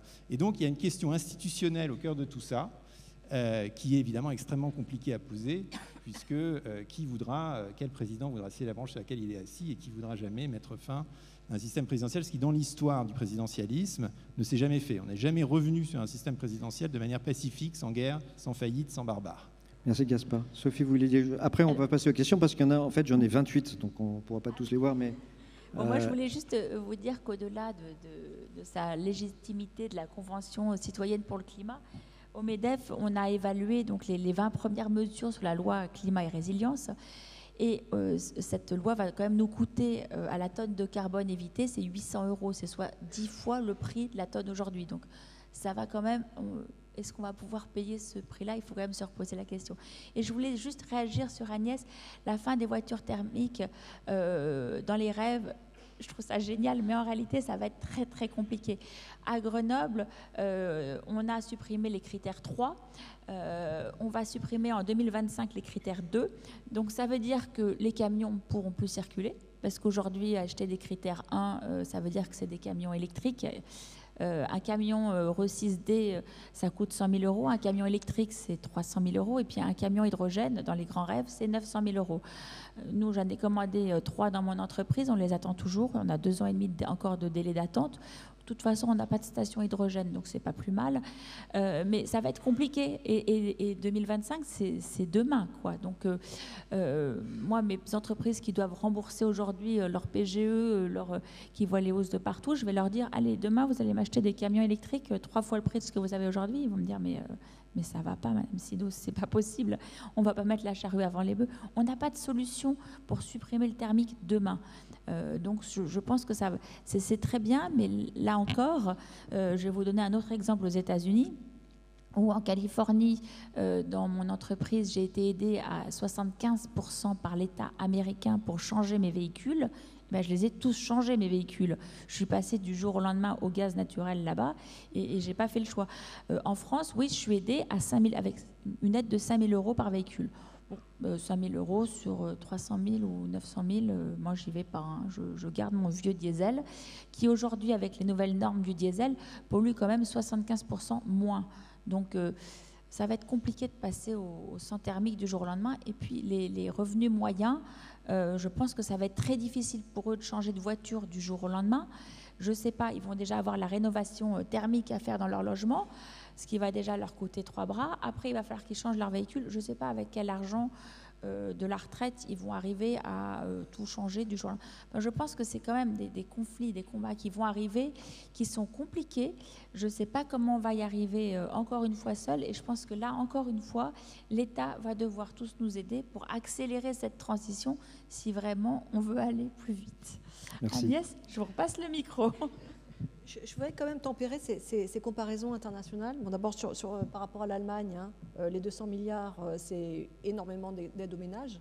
Hein, nos boucliers, enfin, l'équivalent de nos boucliers, enfin, ils ne sont pas les mêmes, hein, mais donc ça, c'est la recapitalisation d'une grande entreprise énergétique. Donc, c'est pas des aides aux entreprises. Et l'Allemagne est en train de négocier avec la Commission européenne parce qu'il y a un cadre d'aide d'État qu'elle doit respecter.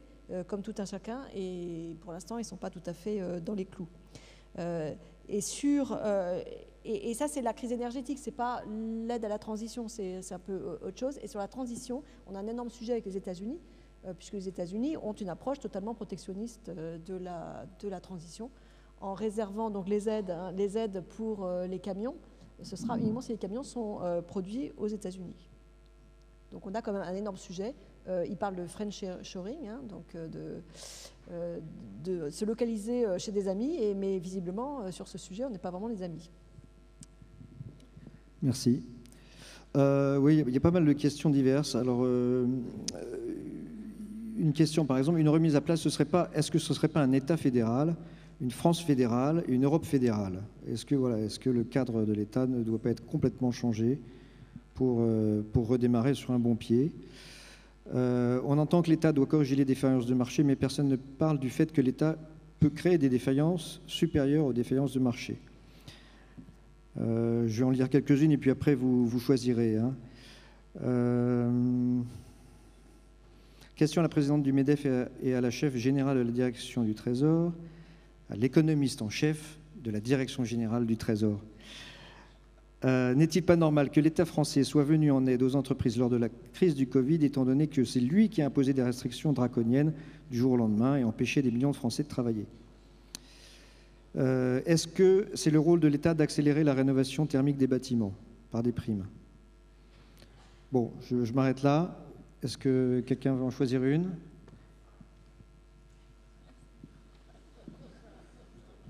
Pierre Cyril se lance. Juste une petite réaction sur ce dernier point, c'est l'État qui a empêché les gens de travailler pendant la crise du Covid. Je pense que c'est quelque chose, probablement les jeunes qui sont ici se sont dit « Ah ben c'est comme ça qu'on fait, c'est super, etc. » Mais c'est absolument stupéfiant.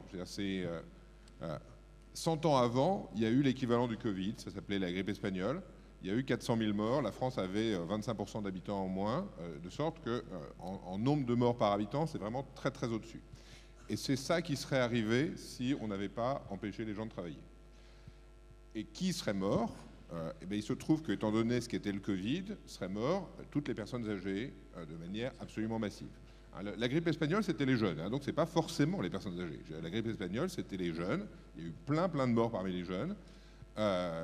Mais là, pourquoi est-ce qu'on a fait ça? Bon, est-ce qu'il fallait le faire? Je ne sais pas. Il y a quand même peu de gens qui ont contesté le fait qu'on ait fait ça.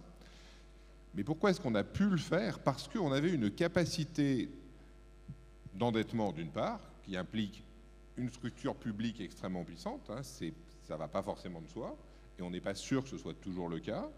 Et la deuxième chose, c'est qu'on avait l'information. C'est-à-dire une capacité à s'informer sur les gens pour pouvoir leur donner les montants qui correspondaient à leurs besoins, etc., à ce qu'ils gagnaient auparavant, qui est quelque chose de proprement stupéfiant. Je veux dire, jamais dans l'histoire, on a eu la capacité à faire ce genre de truc en termes administratifs. Et aujourd'hui, une des raisons pour lesquelles l'État fait ça, c'est parce qu'il sait aussi qu'il a des concurrents sur le marché de l'information qui, si lui ne le fait pas, vont utiliser leur information pour faire des choses en concurrence avec lui. Donc, c'est pas forcément... Moi, je suis absolument d'accord avec l'idée que ce serait mieux d'avoir une puissance publique plus décentralisée, des associations, des organisations non gouvernementales qui soient beaucoup plus développées, etc. Et la France est particulièrement peu forte dans ces domaines-là. Mais c'est en partie parce que, voilà, on a eu jusqu'à présent, depuis la dernière guerre, on a l'habitude d'un État qui, certes, abuse parfois de sa puissance, surtout pour embêter les gens, effectivement, mais n'en abuse pas de manière très violente par rapport à ce qu'on a pu voir dans beaucoup de cas. Et comme le disait Xavier, il fut un temps où l'État envoyait l'armée pour réprimer les grévistes.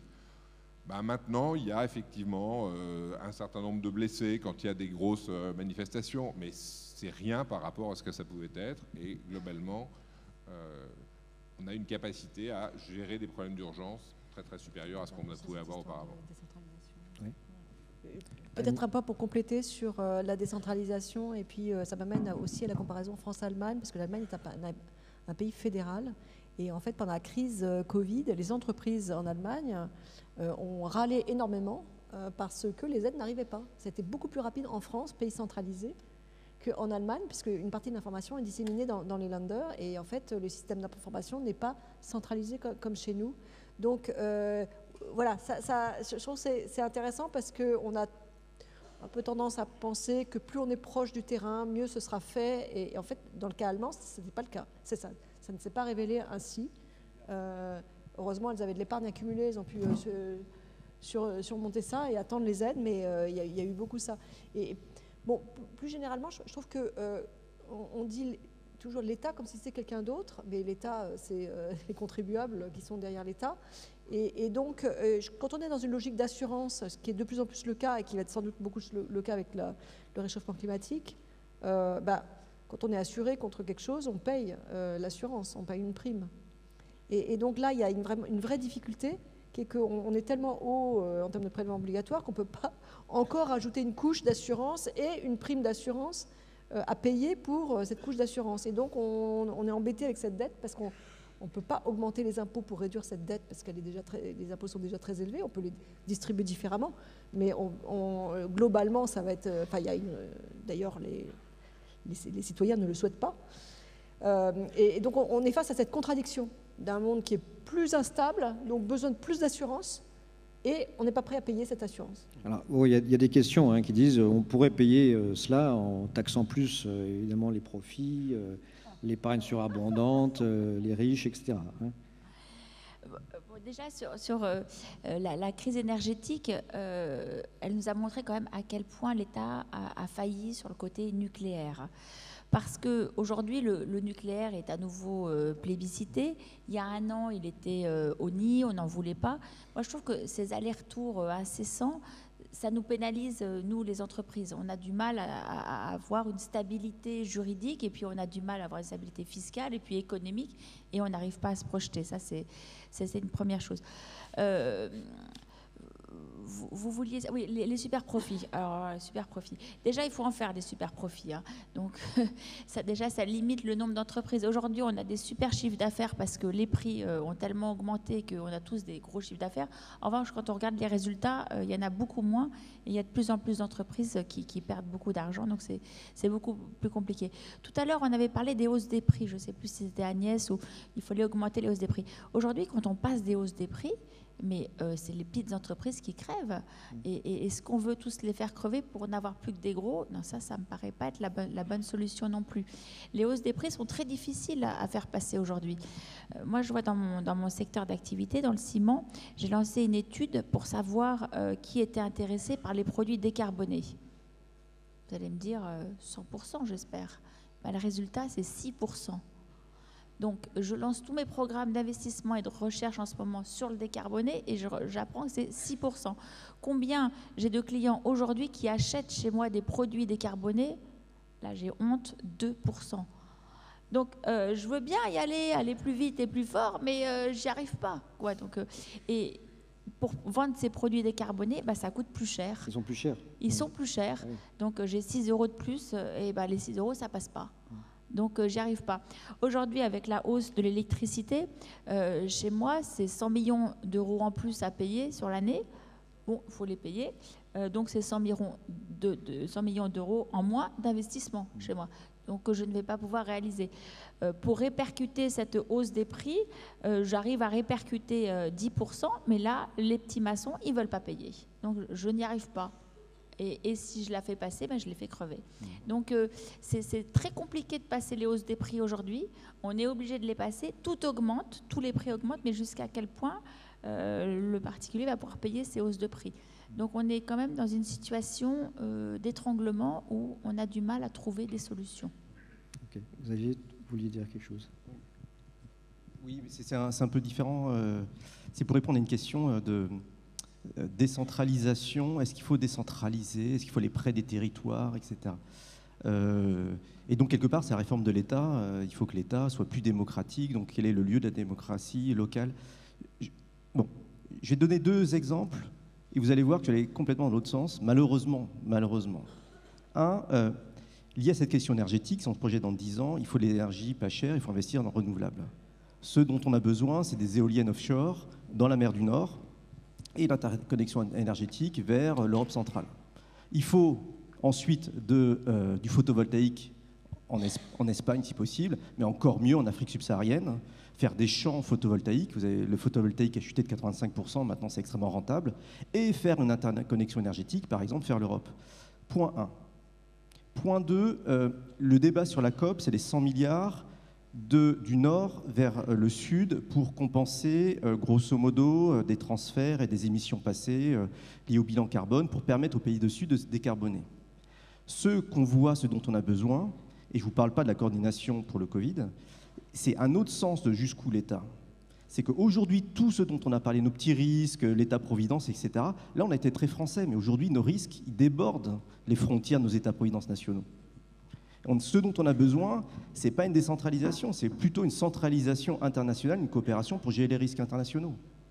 En Europe, on est en train de le faire avec l'Union européenne. C'est la première fois qu'on crée un État sans guerre, on crée un proto-État sans guerre, on centralise petit à petit, un peu malgré nous, mais regardez tout le pouvoir que prend la Commission européenne sur les aides d'État, sur le Covid, sur la santé, etc. Et c'est un enjeu, je pense, d'avoir une centralisation qui soit, je pense qu'elle est inéluctable au niveau international. Pour gérer la question énergétique et l'énergie pas chère, ça demandera une coopération internationale pour gérer les risques internationaux. Et donc la question des instances démocratiques internationales, c'est ça pour moi la vraie question. Est-ce que ce sera le G7 ? Est-ce que ce sera l'ONU ? Est-ce que ce sera...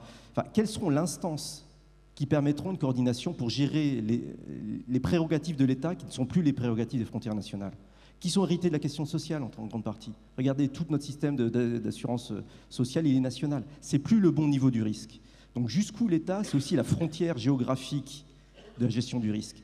Et ça, la Commission européenne, j'arrête là-dessus parce que c'est très concret, elle a bougé depuis 2015. Avant, elle était néolibérale jusqu'à 2015, jusqu'à Barroso. Maintenant, depuis Juncker, elle investit beaucoup dans des prérogatives carrément proto-étatiques. La coordination des SMIC, une politique de santé, la transférabilité des droits. Donc, quelque part, la coordination énergétique, bien sûr, l'harmonisation des règles des aides d'État pour éviter que des États aident trop leurs entreprises. Donc, quelque part, la question centrale, pour moi, c'est pas vraiment la décentralisation. Malheureusement, encore une fois, vous voyez, je suis un décentralisateur contrarié. C'est plutôt comment on va gérer cette centralisation qui va aller croissante. Oui, alors j'aimerais bien alors me faire l'avocat, non pas de la décentralisation, parce que c'est un mot qu'on a tellement entendu, et puis c'est un concept qui a été tellement mal utilisé que je préférerais parler d'autonomie et d'autonomie locale. En plus, les maires savent bien que la décentralisation qui a été réelle, puisqu'on a délégué des compétences, mais en même temps on a délégué des compétences, mais on leur a dit comment les faire et où aller chercher l'argent s'ils veulent les faire.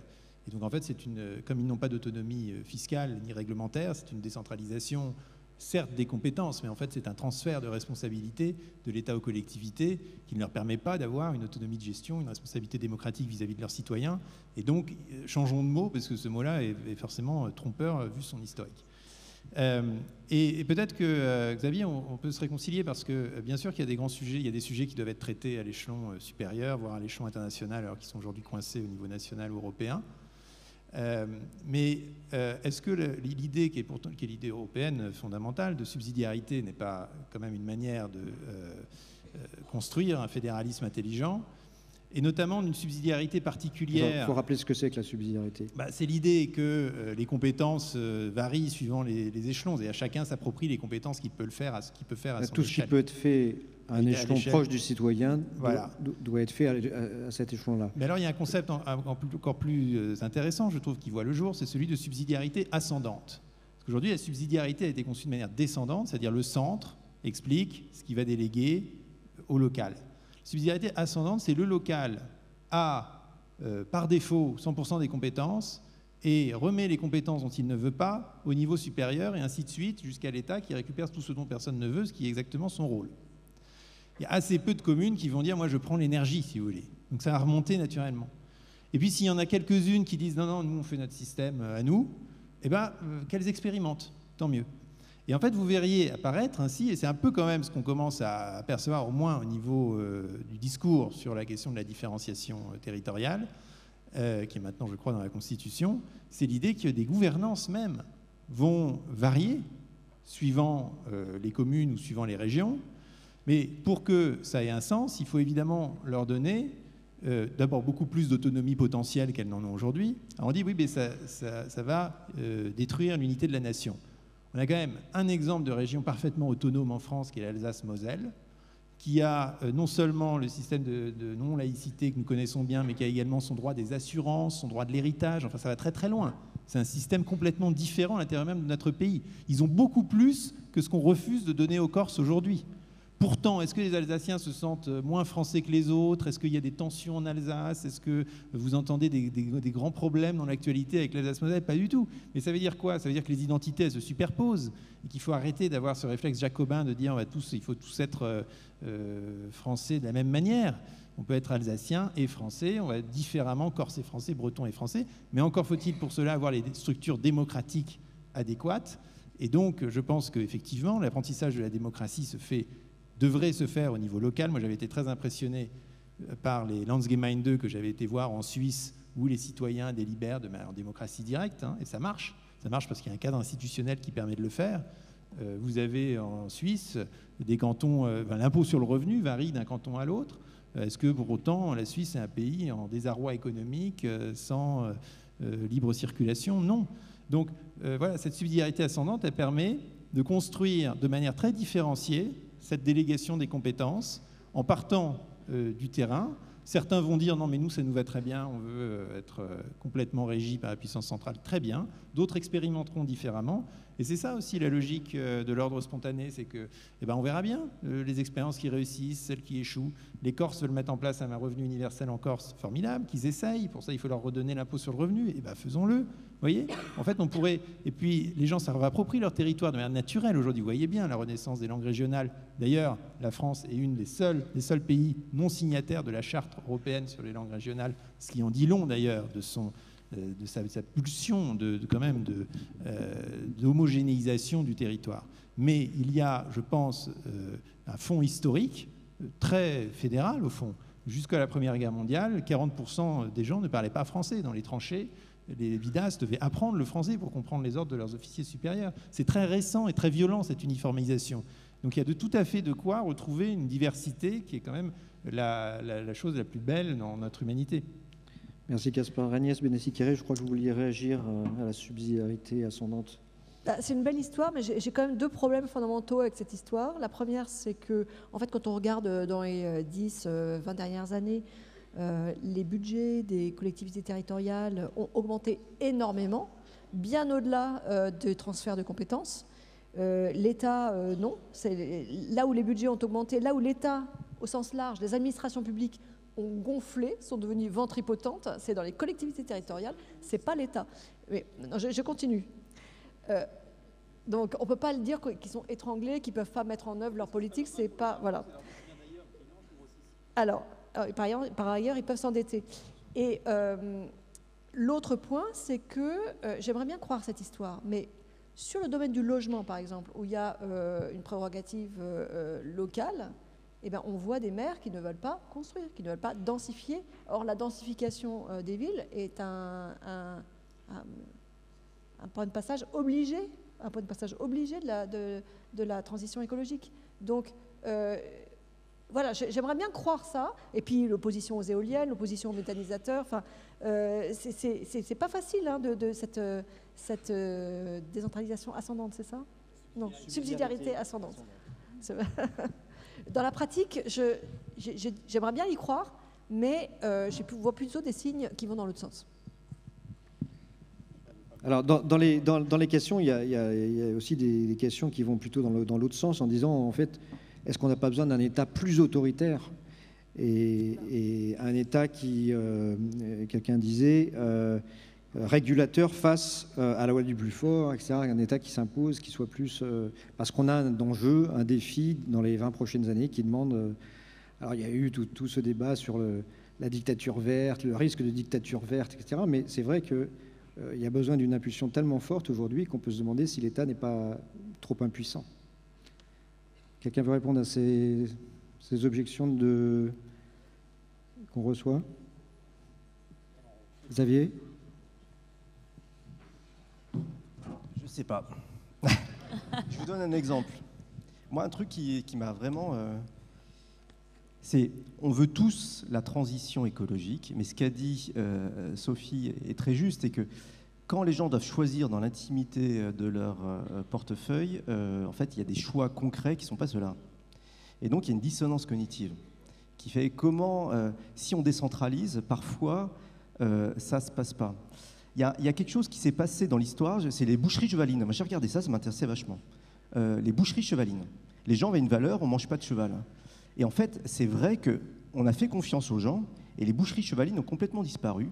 Le marché a exprimé vraiment une préférence sociale qui est qu'on tient le bien-être animal monte dans le débat public et vous voyez que le marché se diffuse assez bien et il y a une diffusion des bonnes pratiques qui seront peut-être maintenant une régulation un peu forte sur les abattoirs pour un étourdissement obligatoire de tous les animaux qui va peut-être passer, ça coûte pas cher. Donc on voit que parfois sur certaines préférences sociales, le marché fait bien son rôle. Et sur la... peut-être parce qu'on ne sait pas, on s'identifie à son chien ou son chat, je ne sais pas, mais ça marche bien. Maintenant, c'est vrai que sur la question énergétique, ça marche moins bien. Et donc là, faire confiance à la décentralisation sans un État un peu autoritaire pour fixer des cadres en disant, voilà, bon, maintenant, on ne peut plus polluer dans ces conditions, je suis un peu comme Agnès, je suis un peu dubitatif. Mais j'aimerais être convaincu, j'aimerais avoir des expressions, mais tout ce que je vois au niveau international, même on pourrait parler, Bolsonaro a perdu face à Lula, Biden ça va assez bien, mais quand même il n'y a pas d'expression hyper forte d'une transition écologique qui s'exprime dans les urnes au jour d'aujourd'hui. Hein. Donc il y aura peut-être une reprise en main un peu technico-administrative pour donner des règles qui seront vaguement acceptées par la population, hein, CF les gilets jaunes. Si c'est bien fait, ce sera accepté. Si c'est mal fait, il y aura des problèmes. Mais pour inciter les gens, voire contraindre les gens, malgré eux, à aller dans le sens de l'intérêt des générations futures pour avoir une économie décarbonée. Donc malheureusement, l'État, je pense, va gagner en contrôle un peu très incitatif sur les comportements individuels pour permettre cette transition écologique. J'aimerais que ce soit différemment, mais je ne le perçois pas dans tout ce que je perçois de l'évolution socio- et politique que je perçois. Alors, moi, je vais ajouter juste un petit mot. D'abord, je remercie Agnès pour la densification des villes. Malheureusement, sur la métropole de Lyon, ce n'est pas tellement ce qu'on voit aujourd'hui. On a de moins en moins de permis de construire, c'est de plus en plus compliqué et c'est complètement antilogique par rapport à ce qui se passe aujourd'hui, évidemment, parce que s'il faut aller à l'extérieur des villes pour construire, on va consommer beaucoup plus de CO2 et c'est complètement anti-écologique. On a fait excessivement confiance ces dernières années aux ONG. On se rend quand même compte que ce n'est pas elles qui vont faire évoluer les choses. C'est plutôt l'effet inverse, parce que les derniers titres qu'on voit sur la COP27 avec ces mouvements Extinction Rébellion & Co, c'est assez catastrophique. Et ils nous terrorisent complètement. Et moi, j'ai peur d'être écolo avec eux aujourd'hui, parce que je ne me ressens pas du tout dans ces mouvements de casse qui vont casser des entreprises, les bloquer, les freiner. On a besoin, au contraire, aujourd'hui, des entreprises pour innover et avancer sur cette transition écologique. Mais quelle est la motivation des entreprises à faire ça ? La motivation, c'est de suivre le climat. Évidemment qu'on est tous conscients qu'il y a un problème aujourd'hui. Il y a un réchauffement climatique. On veut tous, évidemment, se transformer. Je ne sais pas vous, mais moi, mes enfants, en tous les cas, ils ne mangent plus comme moi, c'est clair. Ils mangent beaucoup moins de viande aujourd'hui. Ils font beaucoup plus attention à ce qu'ils achètent. Ils regardent les étiquettes sur les vêtements et c'est sûr qu'il y a un changement de mentalité qui s'est considérablement accéléré avec la Covid. Et nos enfants, c'est nos futurs employeurs. Donc c'est eux qu'on doit privilégier. Ils sont sur la bonne voie. Ils sont en train de nous changer complètement dans beaucoup de domaines. Néanmoins, ils vont nous faire cette transition plus rapidement parce qu'ils sont beaucoup plus doués informatiquement et puis ils vont aller sur le progrès, évidemment. Et c'est avec eux qu'on va la réussir, cette transition. Voilà. Alors, il y a des gens dans l'audience qui disent le problème, c'est la carte d'identité sociale. Les citoyens et le MEDEF veulent plus d'aide, plus de services, mais ils ne veulent pas payer d'impôts. Voilà. Il y a plusieurs interventions. J'en ai lu une, il y en a plusieurs. Moi aussi, je sais pas si vous voulez répondre. Moi, je veux bien ne pas payer d'impôts. Là, il n'y a pas de problème. On est tous d'accord là-dessus. Hein. Aujourd'hui, ce qui rassemble quand même tous les Français, quand on est un bobo à Paris, on dit le climat. Mais quand même, ce qui rassemble tout le monde, c'est le valeur travail et c'est le salaire. Hein. On a quand même aujourd'hui une augmentation du coût de la vie et on a besoin quand même d'avoir des augmentations de salaire pour pouvoir avancer. Alors, autre question, il y a une question sur les communs. Elinor Ostrom a montré que les citoyens pouvaient s'organiser eux-mêmes pour gérer les biens publics et les biens communs, système de réparation de l'eau communautaire par exemple. Faut-il encourager ces pratiques en France? Et c'est vrai qu'il y a pas mal de gens qui pensent que les communs est une des pistes qui pourrait permettre d'accélérer la transition écologique si on faisait plus confiance à des communautés qui géreraient des ressources ensemble. Voilà. C'est exactement le débat qui s'esquisse avec Agnès Benassi-Curé, qui dit non, il faut que ça soit... Vous voyez bien quand on laisse la responsabilité au local, ou Xavier qui dit la même chose, ça se passe mal parce que les gens ne sont pas responsables. Mais aujourd'hui, ils ne sont pas responsables parce qu'ils sont dans un mauvais système d'incitation. Si on parle du budget des collectivités locales, oui, il explose souvent de manière complètement irresponsable. Mais pourquoi? Parce qu'en fait, ce n'est pas les citoyens locaux qui payent l'impôt.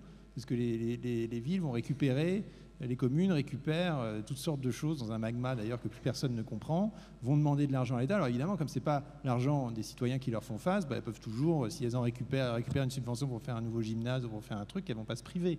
Donc évidemment que dans un système d'autonomie, on va aussi leur redonner une autonomie fiscale et donc ils vont avoir peut-être moins d'impôts national mais plus d'impôts local et donc il va y avoir un dialogue démocratique sain où les gens seront exposés aux conséquences de leurs décisions collectives puisque ça sera de leur poche ou équivalent. Il peut y avoir des transferts après pour des soucis d'égalité, mais le principe sera celui de la responsabilité fiscale. Sans responsabilité fiscale, ça ne sert à rien de parler de décentralisation et d'autonomie.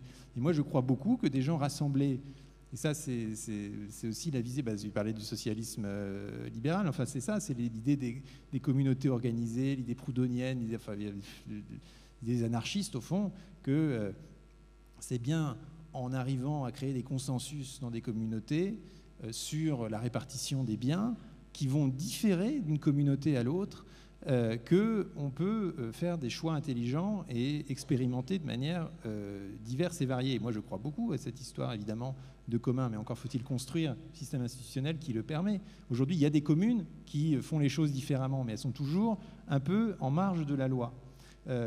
Sur un sujet qui paraît annexe, mais qui est en fait le même, sur la question de la désobéissance civile, mais moi, je ne comprends pas comment on peut dire ça. Évidemment, tous les mouvements d'égalité ou d'acquisition de droits ont commencé par de la résistance, par de la désobéissance civile. Les suffragettes anglaises dans les années 20 s'accrochaient à Westminster, comme aujourd'hui les activistes pour le climat se collent un peu tout d'ailleurs. Alors moi je suis pas d'accord sur les tableaux, mais tout le reste je suis d'accord. Les tableaux, je vois pas ce qu'ils viennent faire. Ils choisissent des tableaux avec des vitres là-dedans. Oui, ce qui prouve d'ailleurs que c'est une génération responsable, effectivement. Mais alors le problème c'est que maintenant il va falloir passer des contrôles de plus en plus stricts pour aller au musée, ça va quand même gâcher un peu l'expérience. Mais je veux dire, ça fait partie justement de ce que fait la société civile elle-même. Et c'est très bien. Et d'ailleurs, je suis épaté par la responsabilité de ces mouvements de désobéissance civile qui arrivent à faire pour le moment leur travail de médiatisation, de prise de conscience, etc., sans créer d'incidents majeurs, parce que c'est très organisé, qu'ils sont formés, que précisément sur les musées, ils choisissent bien les œuvres où il y a une vitre, etc. C'est pas du tout n'importe quoi, c'est hyper bien auto-organisé. Et ça donne plutôt confiance justement dans les capacités d'auto-organisation de la société civile. Et c'est quelque part très adjacent à la question des communs. Donc bien sûr que dans un état de droit, il faut des gens qui ne respectent pas la loi. Parce que c'est toujours été comme ça que la loi avance, c'est par les illégalismes. Agnès. Sur la question des communs, je pense que c'est des expériences extrêmement intéressantes. Je suis une grande admiratrice de Elinor Ostrom. C'est des expériences très intéressantes, mais c'est de la gestion des externalités locales. Je ne pense pas qu'on puisse, avec les communs, avec ces initiatives locales, gérer des problèmes nationaux, voire globaux. C'était ça mon point. C'était vraiment ça mon point. Et sur les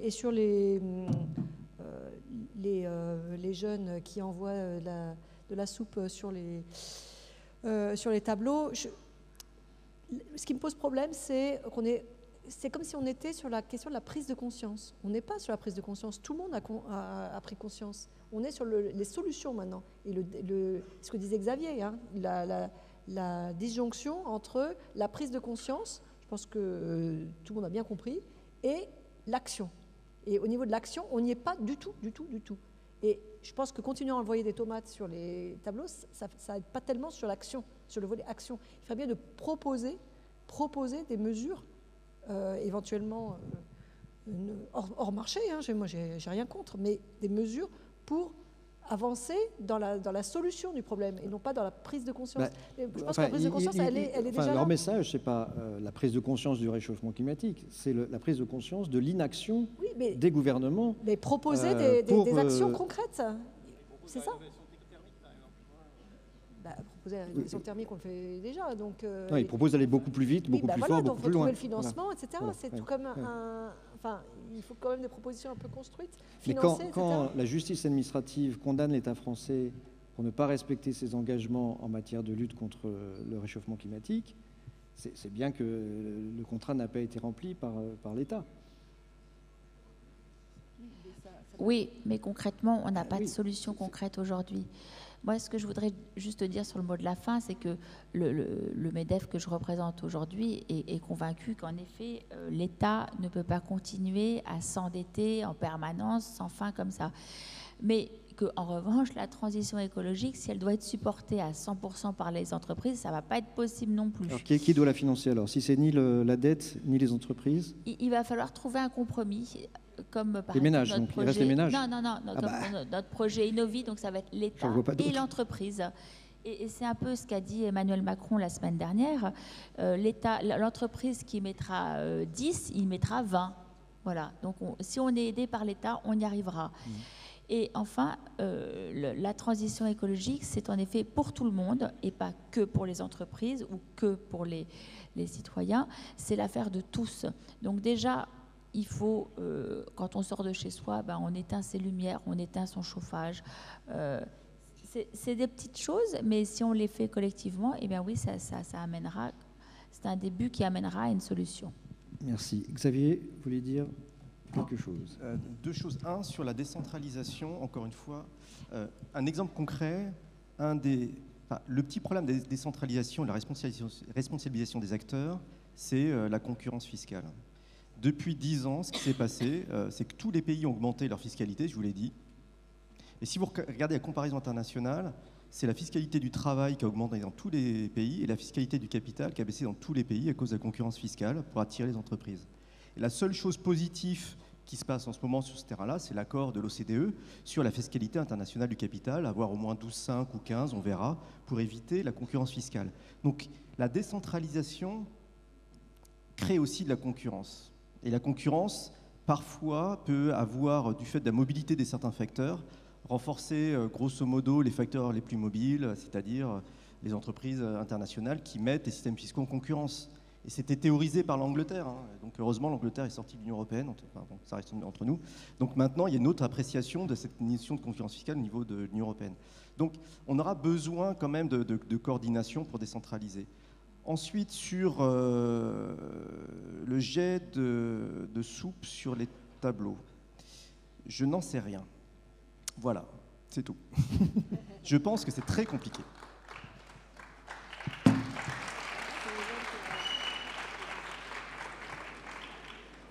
Oui, alors il y a aussi plusieurs questions sur la bonne échelle. Et effectivement, est-ce que l'échelle n'est pas déjà, est-ce que l'État n'est pas mal outillé face à ces défis? Est-ce qu'il ne faut pas accélérer ce qui est européen, ce qui est même administration européenne, pour pouvoir agir, voire quelque chose de plus global, une démocratie mondiale, etc. Donc, est-ce que vous avez... Peut-être je voudrais dire une chose sur l'échelle européenne, parce que je suis un peu surprise du manque de connaissances en France du projet européen Fit for 55, qui est un projet d'une ambition stupéfiante. C'est très, très ambitieux sur la décarbonation. Et je ne suis pas sûre, quand on dit on ne fait rien. Enfin, c'est un projet, ça prend du temps à mettre en œuvre, mais il va y avoir des changements radicaux. Il y a un deuxième marché carbone, une taxe aux frontières, ce qui n'est pas une taxe d'ailleurs, qui est un CBAM, voilà, un mécanisme d'ajustement. Très important ça, que c'est un mécanisme d'ajustement et non pas une taxe.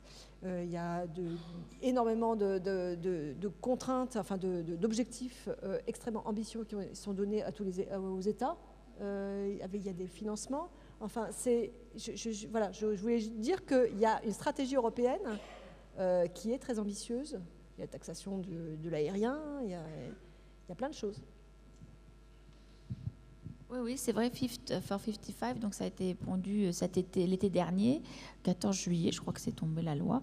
Et en effet, le réveil va être douloureux pour certains parce qu'on a toute une série de réglementations et taxonomies qui vont arriver, donc à payer encore en plus, donc ça va être compliqué. Mais en effet, on attend beaucoup de crédits de l'Europe pour décarboner nos entreprises. Donc, on ne les a pas encore, ces crédits, et on en a besoin rapidement pour agir rapidement. Mais c'est vrai que si ça arrive vite, ça sera bien. Est-ce que, Pierre Cyril, vous n'avez rien à dire sur tous ces sujets? sur les tableaux. Xavier? Non, un point juste. Non, juste un tout petit point. Je pense qu'il y a, dans toute l'efficacité technocratique dont ont témoigné Agnès et Xavier, et vraiment, on en a absolument besoin. Je veux dire, même si ça paraît lourd et ça pèse sur la vie quotidienne de beaucoup de gens, etc., on a besoin de prendre ces décisions parce que les problèmes sont complexes et qu'il faut des spécialistes. Mais il y a une chose qui, à mon avis, est sous-estimée, c'est la dimension distributive, et je dirais même plutôt encore plus symbolique que distributive. C'est-à-dire qu'on demande à tout le monde de faire des efforts, mais une bonne partie des gens modestes qui font des efforts, on leur dit oui, on fait attention, on va vous donner un petit peu plus, et vous allez faire un petit peu moins d'efforts, etc. Mais en fait, ils voient des gens qui ne font pas d'efforts, ou dont ils pensent qu'ils ne font pas d'efforts, parce qu'ils les voient toujours voler en jet privé, ou des choses comme ça. Et cette dimension symbolique est absolument essentielle, et on ne réussira pas à juste dire vous comptez mal. Ça ne compte pas, ça. C'est des choses, il faut qu'il y ait une capacité à montrer que, effectivement, ceux qui ont vraiment du surplus, ceux qui ont une abondance, vont prendre en charge les premiers ce choc. Et toutes les guerres, et c'est une guerre, toutes les guerres ont été payées par les riches. Parce qu'il n'y a qu'eux qui Oui, mais payent. parce qu'on a osé les taxer. Mais on ne les taxe pas. En fait, soit on les taxe, soit on les taxe, soit on fait de l'inflation et c'est eux qui détiennent la dette. Mais de toute façon, il n'y a que les autres, ils meurent. Voilà. Bon, donc vous préconisez, qu'est-ce que vous préconisez en fait? Qu'on taxe les patrimoines, qu'on taxe les... Il faut taxer et il faut... Reprenez le micro parce que là... On a la taxe inflationniste en ce moment. Hein. Oui, ben, la taxe inflationniste, elle ne pèse pas spécialement sur les très hauts revenus. Elle les touche, en partie, mais ça dépend lesquels, ça se développe. Et pas forcément tous. Voilà. Alors, je voulais quand même préciser que le salaire minimum est indexé. Il a augmenté de 8% sur un an. Tous les transferts sociaux sont indexés. Les retraites sont indexées. Les salaires en moyenne en France ont augmenté moins que l'inflation cette année. C'est exactement conforme à ce que je viens de dire. C'est-à-dire qu'effectivement, on est technocratiquement soucieux de cela. Mais les symboles, ce n'est pas seulement des chiffres. Ah, mais je suis d'accord. Moi, juste un point. Oui, Xavier. Vraiment, je m'arrête là-dessus. Vraiment, regardez effectivement FIF sur 55. Si vous regardez là, je pense que la bureaucratie éclairée, appelons ça la Commission européenne, est en avance sur la question énergétique. Vraiment, c'est assez impressionnant. C'est que c'est eux qui bousculent les États, c'est eux qui bousculent les entreprises avec des règles, avec de l'argent. Ça fait quand même réfléchir sur ce dont on parlait, démocratie, etc. C'est que finalement, c'est ce truc dont on critiquait vachement, c'était loin des individus, la Commission européenne, ce truc. Finalement, c'est eux qui bousculent énormément toute l'Europe sur la question énergétique. Ça fait quand même réfléchir sur peut-être que, effectivement, ce sera la bureaucratie éclairée qui va réussir à nous emmener dans cette rénovation énergétique dont on a besoin. Mon hypothèse. Merci Xavier. Bah, écoutez, ça fait une très bonne conclusion. Merci à tout le monde d'avoir assisté à cette table ronde.